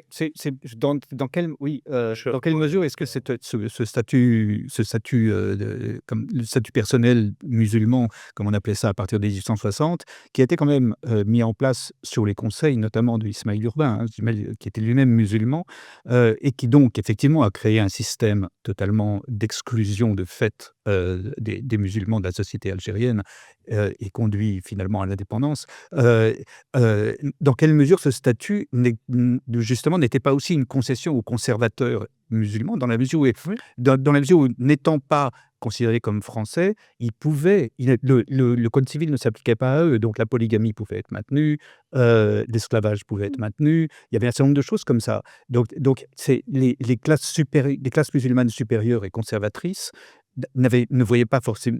Dans quelle mesure est-ce qu'elles voyaient vraiment d'un mauvais œil ce décret personnel, ce statut personnel qui était terrible pour les basses classes, mais qui permettait en même temps Oui. aux croyances musulmanes, enfin aux pratiques musulmanes de se perpétuer. Oui, bien sûr. C'est ça? Bien sûr, pour les religieux, c'était plutôt positif. Cela leur permettait d'avoir la même mise sur la société. D'ailleurs, beaucoup de religieux étaient du côté de l'administration, De l'histoire coloniale. oui, Voilà. coloniale. Oui, oui. Alors, il y a beaucoup de choses qui ont été dites. Alors, Regarde vous la avez serre. raison de rappeler effectivement que l'idéologie coloniale n'a jamais été uniforme et n'a jamais été cohérente avec elle-même, qu'elle était pétrie de contradictions, d'ambivalence. Il y avait en effet des courants universalistes et assimilationnistes qui côtoyaient, cohabitaient, parfois luttaient contre les tendances plus différentialistes qui considéraient finalement que les indigènes devaient rester indigènes et que leurs coutumes c'est très bien et que de toute façon il serait vain d'essayer de les occidentaliser, de les Si je peux, assimiler. j'aime juste une incise, cette pluralité de points de vue au sein de l'administration coloniale et au sein de la société française ne correspond pas aux catégories droite-gauche habituelles. Non, C'est-à-dire que absolument c'était pas. plutôt la gauche qui était pour une colonisation basée sur l'éducation, la diffusion des valeurs assimilatrices et tout ça, et plutôt la droite, et même des gens comme Burgot, grand massacreur de la colonisation, Bugeaud. Burgot, pardon, Bugeaud. était plutôt pour le maintien d'une société musulmane, et même pour le maintien de l'esclavage, pour le maintien des traditions.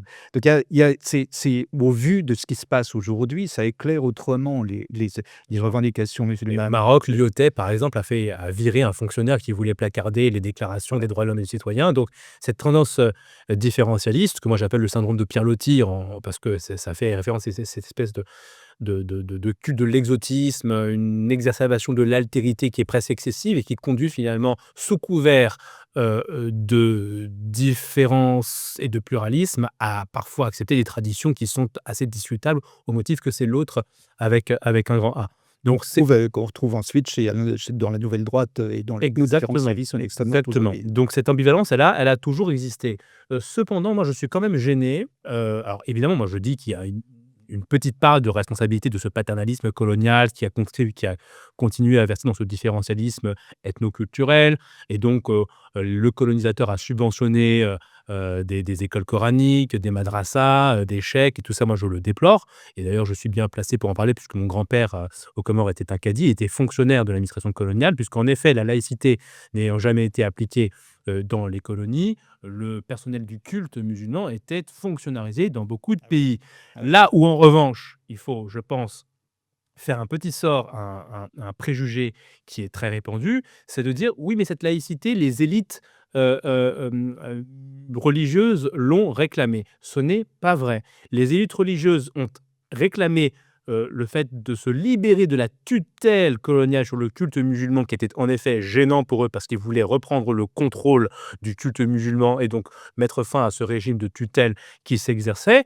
En revanche, si on se souvient que la laïcité, ce n'est pas seulement la séparation des églises et de l'État, mais c'est aussi la liberté de conscience, alors les élites religieuses n'ont jamais réclamé la liberté de conscience parce que ça aurait abouti à ce que ces gens-là, par exemple, reconnaissent le droit à l'apostasie des musulmans. Or, ce droit n'a jamais été concédé par les élites religieuses en Algérie, pas plus qu'il n'a été concédé ailleurs. Le statut personnel, si on le quittait, on était considéré comme un apostat. Et il y a eu l'ouléma Ben Badis qui dans son association des oulémas dans les années 30, a réitéré le fait que le musulman qui osait demander la nationalité française, la citoyenneté pardon, française, donc en renonçant à son statut personnel, était un apostat, était un renégat. Et donc dans le droit musulman, on sait comment on les traite. Les renégats, c'est au mieux la mort, au pire la mort, au mieux l'ostracisation. De la même manière, en Tunisie, vous avez dans les années 30 un grand mouvement d'intimidation qui est dirigé contre les Tunisiens qui demanderaient à être français parce que tout ça est vécu comme une apostasie. Donc dire que les élites musulmanes ont réclamé la laïcité dans l'économie, c'est complètement faux. C'est une fake news qui circule et qui parfois est reprise par des universitaires et moi je ne comprends pas. Ils ont en effet milité contre la tutelle du colonisateur sur le culte musulman qui s'était approprié en effet les biens religieux et donc on voulait se libérer de cette tutelle-là, mais on ne voulait absolument pas la liberté de conscience dans les colonies et c'est en cela qu'il ne faut pas tomber dans l'anachronisme. C'est-à-dire que, il était quand même difficilement concevable d'étendre, la citoyenneté à des groupes qui étaient complètement hostiles aux valeurs sous-tendues par cette citoyenneté-là. Enfin, c'était juste pas possible. On ne peut pas effectivement, admettre au rang de citoyen quelqu'un qui veut tuer, ceux qui quittent la religion, musulmane et donc en cela, il faut quand même le rappeler et pour terminer juste sur la part de responsabilité, le problème, encore une fois, de l'argument, qui impute la situation de l'islam à des facteurs exogènes, c'est qu'on en vient à mépriser les dynamiques endogènes aux cultures musulmanes. C'est-à-dire que la colonisation est un défi qui a concerné toutes les civilisations de la planète. Les Asiatiques ont été colonisés, les Africains ont été colonisés, les musulmans ont été colonisés, les Japonais n'en ont pas été occupés, mais ils ont été aussi confrontés à l'hégémonie occidentale et tout le monde n'a pas réagi de la même manière. Donc ce qu'il faut aussi expliquer, c'est pourquoi, par exemple, le Japon, pendant l'ère Meiji, va importer tout un tas de recettes occidentales. Les Japonais vont faire traduire Voltaire, vont faire traduire Hume, et donc vont s'occidentaliser beaucoup plus profondément que d'autres sociétés. Pourquoi, par exemple, la Chine s'est-elle revendiquée du marxisme-léninisme, qui est une idéologie qui n'est pas née en Chine, mais bien en Europe? Et pourquoi d'autres aires culturelles ont manifesté, on va dire, non pas aucun intérêt, c'est pas ce que je dis, mais en tout cas beaucoup moins d'intérêt comparé à d'autres cultures et d'autres civilisations qui ont su, faire la part des choses entre ce qu'on va garder de nos traditions indigènes et les apports qui, mine de rien, méritent d'être importés, même si elles viennent d'un colonisateur méchant. Mais en tout cas, Voltaire, Rousseau, c'est intéressant de comprendre. Al-Qahtani, juste un petit point, les Japonais et les Chinois ont peut-être importé des choses de l'Occident, mais on ne peut pas dire que ça aboutit à des catastrophes politiques. Hein. Le Japon était l'un des pays les plus prospères de la planète. Donc Oui, enfin, je dis quand même, il faut même passer par une période compliquée. évidemment, Mais de là, aujourd'hui, à date, aujourd'hui, à l'heure où nous avons cette discussion, le Japon est dans un meilleur état que le monde musulman. J'aimerais bien savoir pourquoi. Al-Qahtani. Quand je parle de la part du colonialisme dans l'explication de cet échec de la modernisation des sociétés musulmanes, cela ne veut pas dire qu'on nie le rapport de l'islam lui-même tel qu'il a été construit, sinon je n'aurais Bien pas sûr, fait sinon vous auriez ce pas écrit travail votre livre, bien sûr. que je fais. Donc, mais il fallait aussi que je souligne ce point qui est important pour essayer de comprendre un peu et tous les éléments. En fait, il faut les citer s'il faut parler du monde musulman et l'état aujourd'hui dans lequel il est aujourd'hui, la montée du conservatisme et du fondamentalisme, le retour aux religieux. Pourquoi c'est toujours dans les 2 étapes où l'islam s'est ouvert sur l'autre, c'est l'islam conservateur et l'islam fondamentaliste qui finit par s'imposer. Là-dessus, vous êtes d'accord. Et il y a c'est là quelque la chose, question c'est que je la question. voilà, pourquoi c'est toujours les fondamentalistes qui arrivent à Je pense. s'imposer? Eh bien, il y a des éléments qui concernent l'islam en lui-même tel qu'il a été construit par les musulmans, tel qu'ils le conçoivent, tel qu'ils le pratiquent, mais il y a aussi des éléments politiques, géopolitiques qui concernent notre monde dans lequel nous vivons et ça se passe de la même manière aujourd'hui en France. Il y a beaucoup de musulmans en France qui vivent qui s'adaptent à la culture française, aux valeurs de la République. Il y a beaucoup de musulmans qui ont quitté l'islam et qui s'expriment en France, mais ceux qui font plus de bruit, c'est, on peut dire, ceux qui s'imposent le plus dans le domaine et qui ont plus de soutien, y compris dans le domaine politique, eh bien, c'est l'islam conservateur, c'est l'islam fondamentaliste et totalitaire. Et si on continue comme ça, évidemment, c'est cet islam-là qui va s'imposer. Et il y a 2 jours ou quelques jours, le ministre de l'Intérieur a dit qu'il n'était pas contre le voile des mineurs. Donc, c'est quand même problématique qu'on se met toujours du côté des conservateurs. Donc, l'Occident, oui, il a sa part de responsabilité et il faut le dire. Alors, pour finir, on va finir cette émission sur une dernière question. La question de la réforme, de la réforme d'un islam, de la possibilité d'un islam libéral. Je vais vous poser à l'un et l'autre la question. 1, est-ce que c'est possible ou pas? Et 2, à quel prix? C'est-à-dire, on se rend compte que les religions, les monothéismes en particulier, qui ont réussi, qui sont parvenus à muter, qui sont parvenus à se dégager, à ne plus être des structures politiques, comme le christianisme pratiquement aujourd'hui, même si ça commence à revenir, ou comme le judaïsme pour des raisons historiques, même si maintenant avec Israël les choses sont un peu différentes.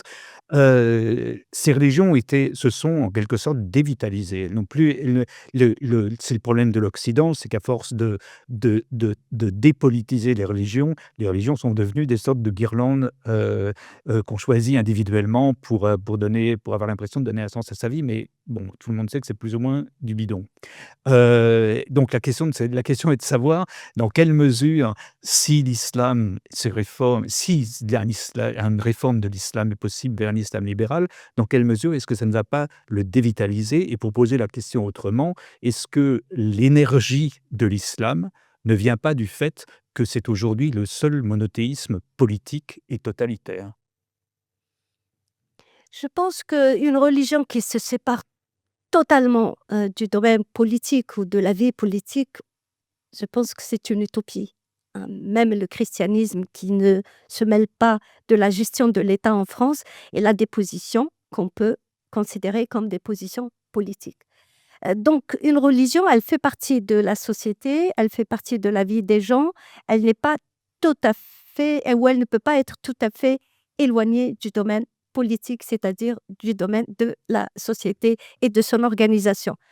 La politique dont on parle et la politique qui pose problème et celle, c'est- je veux dire l'islam qui doit se séparer de la politique, de quelle politique il s'agit? C'est de la politique qui organise directement l'État, qui, qui organise l'État, qui met en place les lois et qui veut que ces lois soient respectées au détriment des lois de l'État. C'est là où ça devient un problème, quand la religion veut organiser l'État. Dans toutes les sociétés musulmanes aujourd'hui, en dehors de la Turquie, de l'Azerbaïdjan, qui ont déclaré l'État comme étant laïque, toutes les sociétés musulmanes déclarent l'islam comme religion d'État et organisent une partie de son système juridique selon les lois de la religion. Donc on est dans un islam qui veut organiser la société.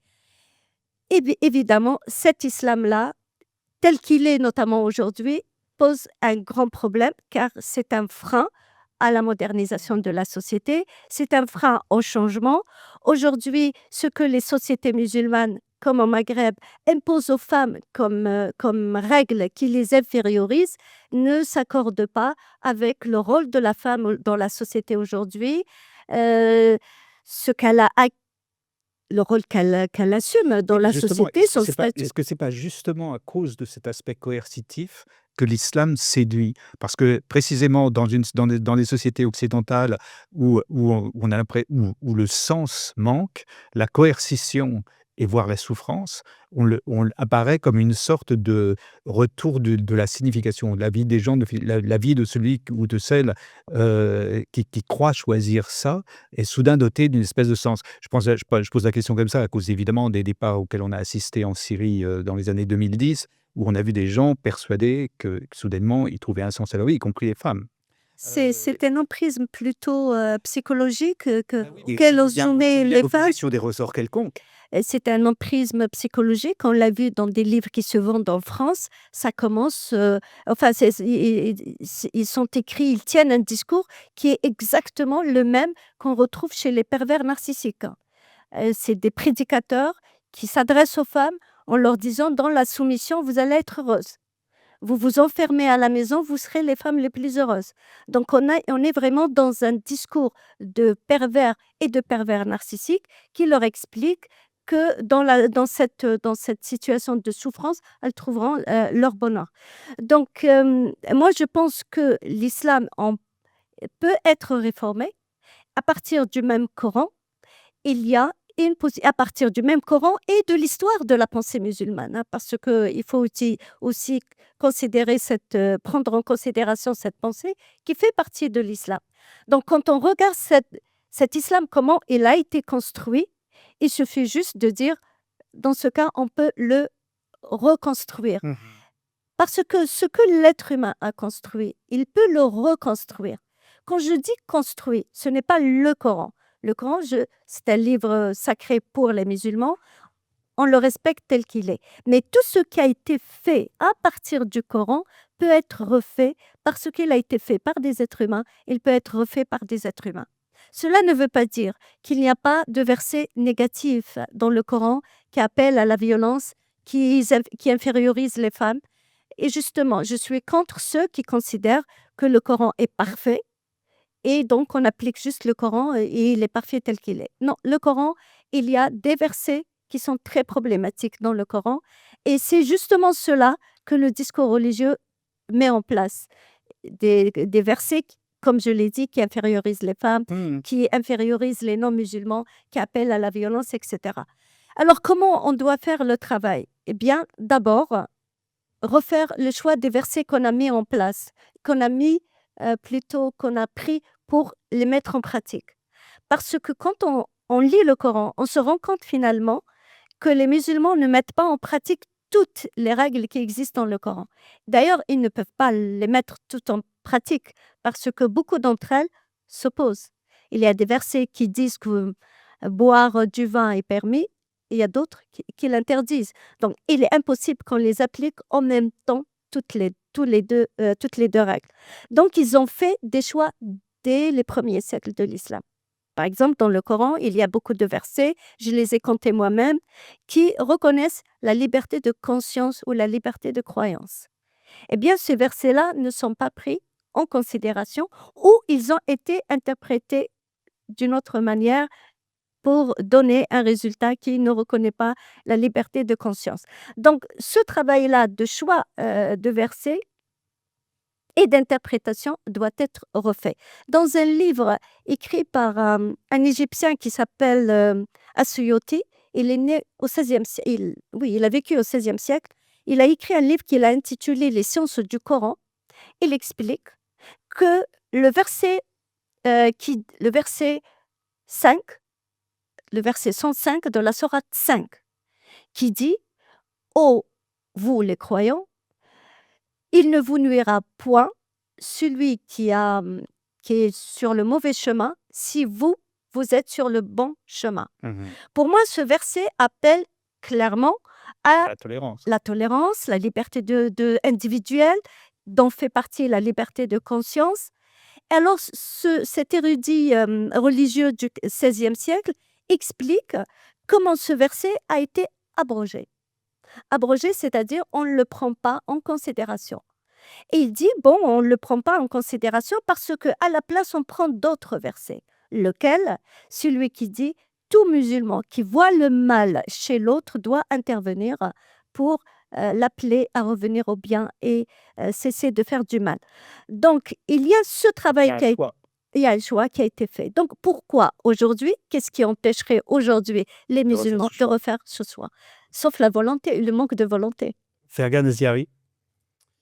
Oui, alors, vous le redevinez, moi je ne crois pas vraiment à cette hypothèse réformiste. Je salue évidemment les gens qui essayent, je ne leur jette pas la pierre parce que je sais les risques qu'ils prennent et je sais qu'ils prennent parfois le risque d'être désignés comme des hérétiques et des apostats avec les conséquences parfois mortelles que l'on sait. Je cite par exemple dans mon livre le cas de Mahmoud Mohamed Taha, qui est un Soudanais qui a été pendu à Khartoum, dans les années 80 parce qu'il militait contre les conceptions les plus rigoristes de sa religion. Donc il faut saluer évidemment ces réformateurs et moi je ne serai pas là en tout cas à essayer de saboter leur travail. Mais j'essaye aussi de m'interroger pourquoi leur démarche peine à être politiquement efficace alors que nous sommes en 2026, que nous sommes plus de 30 ans après la chute du mur de Berlin, plus de 2 siècles après les révolutions françaises et américaines, et que le monde n'a jamais été aussi interconnecté qu'aujourd'hui, et qu'en dépit de cela, les institutions musulmanes restent engluées dans des institutions que j'allais qualifier de moyenâgeuses, mais ce serait sans doute prendre le risque de dévaloriser le Moyen-Âge européen. Donc il faut se demander pourquoi ces lectures libérales peinent à s'implanter. Et je pense qu'on ne peut pas répondre à cette question si on n'admet pas les vices, les défauts de conception, les vices de fabrication, les défauts congénitaux qui affectent la tradition musulmane depuis ses origines. Et je pense qu'on n'y arrivera pas si on continue de sacraliser les sources principales de l'islam, qui ont besoin d'être littéralement profanées au sens scientifique du terme, désacralisées. Il y a un sens scientifique au verbe profaner? Peut-être pas d'ailleurs, mais en tout cas, rappeler que le Coran n'est pas un livre sacré, que ce n'est pas un livre saint, que ce n'est pas la parole de Dieu, que c'est une entreprise humaine, que c'est un tissu de mensonges. Moi, je n'ai pas peur de le dire, et que ce mensonge sème la désolation partout où il est au pouvoir. Et que dès lors, en effet, qu'une religion à bâtir un système juridique sur un tissu de mensonges qui contient toutes sortes de prescriptions problématiques, tout en vouant un culte de la personnalité à un esclavagiste, un égorgeur du 7e siècle. On aura beaucoup plus de mal à bâtir une société fraternelle que si on se libère de cette croyance et cette idéologie. Et je ne comprends pas pourquoi cette hypothèse est taboue. Encore une fois, l'apostasie, c'est pas une marque, c'est pas une indignité.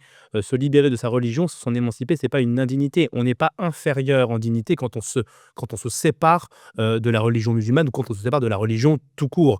Et donc, je pense qu'il faut ouvrir les horizons de ce point de vue-là et faire tomber le tabou de la désirabilité même de la sortie du religieux. Quand je vois qu'un pays comme l'Iran, qui est enfermé dans une théocratie sanguinaire, affiche des niveaux de désaffiliation religieuse qui sont quand même Ça. assez exceptionnels au regard des standards de la région, et ben, je me dis que nous, en Occident, on n'a aucune excuse pour ne pas exploiter les espaces de liberté qui sont les nôtres, pour promouvoir un discours éclairé qui permette aux musulmans pardon, de comprendre qu'ils sont les premières victimes de leur superstition et que, pour reprendre la célèbre citation d'Ernest Renan, émanciper le musulman de sa religion est le meilleur service qu'on puisse lui rendre. Et donc, je pense que tant que nous nous acharnerons à reconnaître aux traditions musulmanes la moindre validité à la fois épistémique et morale, nous donnerons toujours des munitions, à la fois au sens propre et au sens figuré, aux tyrans, aux despotes, aux esclavagistes, aux tortionnaires, qui pourront toujours se prévaloir, sinon d'être les plus conformes à l'orthodoxie, du moins d'être conformes à l'orthodoxie. Et donc, vous savez, l'argument qui dit qu'on peut faire dire d'un texte absolument tout et n'importe quoi, moi je pense que cet argument-là ne plaide pas en faveur de l'islam en réalité, en admettant que cela soit vrai. Parce que bon, l'idée qu'en engageant une armée d'exégètes, on fera du Coran un objet de littérature qui préfigure l'œuvre de Simone de Beauvoir ou de Tocqueville, pardon, ça me paraît être un tantinet audacieux. Mais en admettant même que cet argument soit vrai, dans une société civilisée, on attend d'un système juridique qui soit le plus clair, le plus fiable possible et qui prête le moins possible à toutes sortes d'interprétations délirantes et contradictoires. Prenez la Déclaration des droits de l'homme et du citoyen. On ne peut pas en faire un texte qui dit tout et n'importe quoi, et c'est heureux. On ne peut pas faire de la Déclaration des droits de l'homme et du citoyen un texte qui justifie l'esclavage sexuel. On ne peut pas faire du Code civil français un texte qui justifie le mariage forcé de filles prépubères. C'est le cas des traditions islamiques.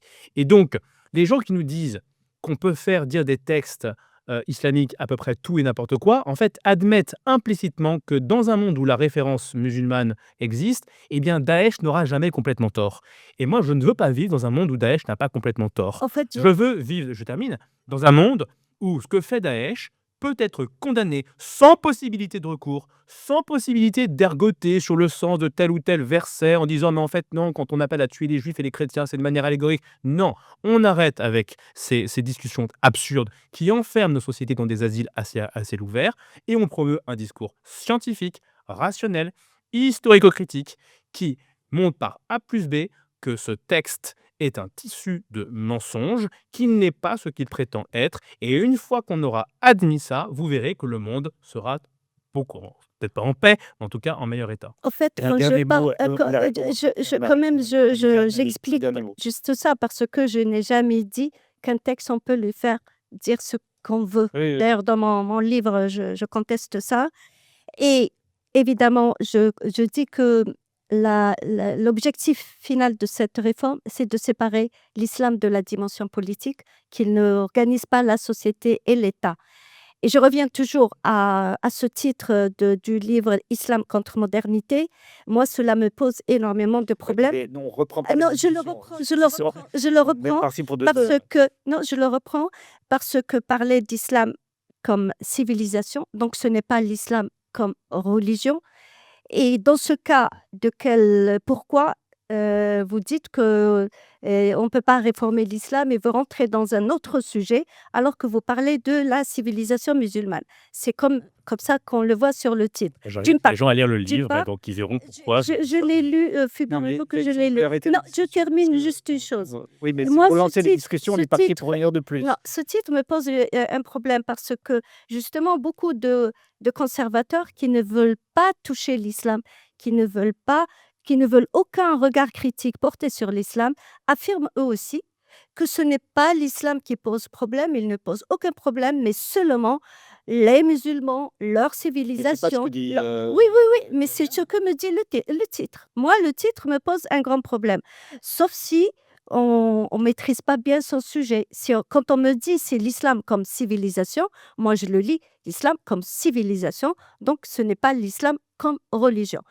Et maintenant, pourquoi ceux qui ont, Radhika, il faut que je vous arrête. Sinon, on arrête l'émission là. On peut pas. Juste répondez à ce que vient de dire Radhika Adnani et puis on arrête là l'émission.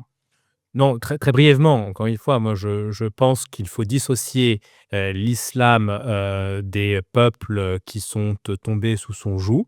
Donc évidemment que je ne désigne pas les Arabes, les Berbères, les Turcs, mais je pense en effet que ces peuples-là seront bien plus heureux et bien plus en paix le jour où ils renoueront avec, disons, les conceptions pré-islamiques qui étaient en vigueur dans certaines de ces régions-là.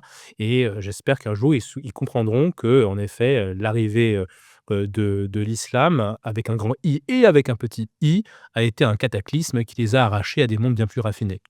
Voilà. On va arrêter l'émission ici, si vous voulez bien. Merci à tous les Merci à deux vous. d'avoir participé à ce dialogue. Voilà, c'était ce qu'on pouvait dire aujourd'hui. On reviendra sur ces questions dans une prochaine émission de manière beaucoup plus concrète sur le terrain, enfin, en discutant de ce qui se passe concrètement sur le terrain, notamment depuis les dernières municipales. Voilà, c'était l'épisode numéro 6 de Ligne de Force. Vous pouvez retrouver tous les épisodes sur le site de Ligne de Force, tout simplement. Et à bientôt.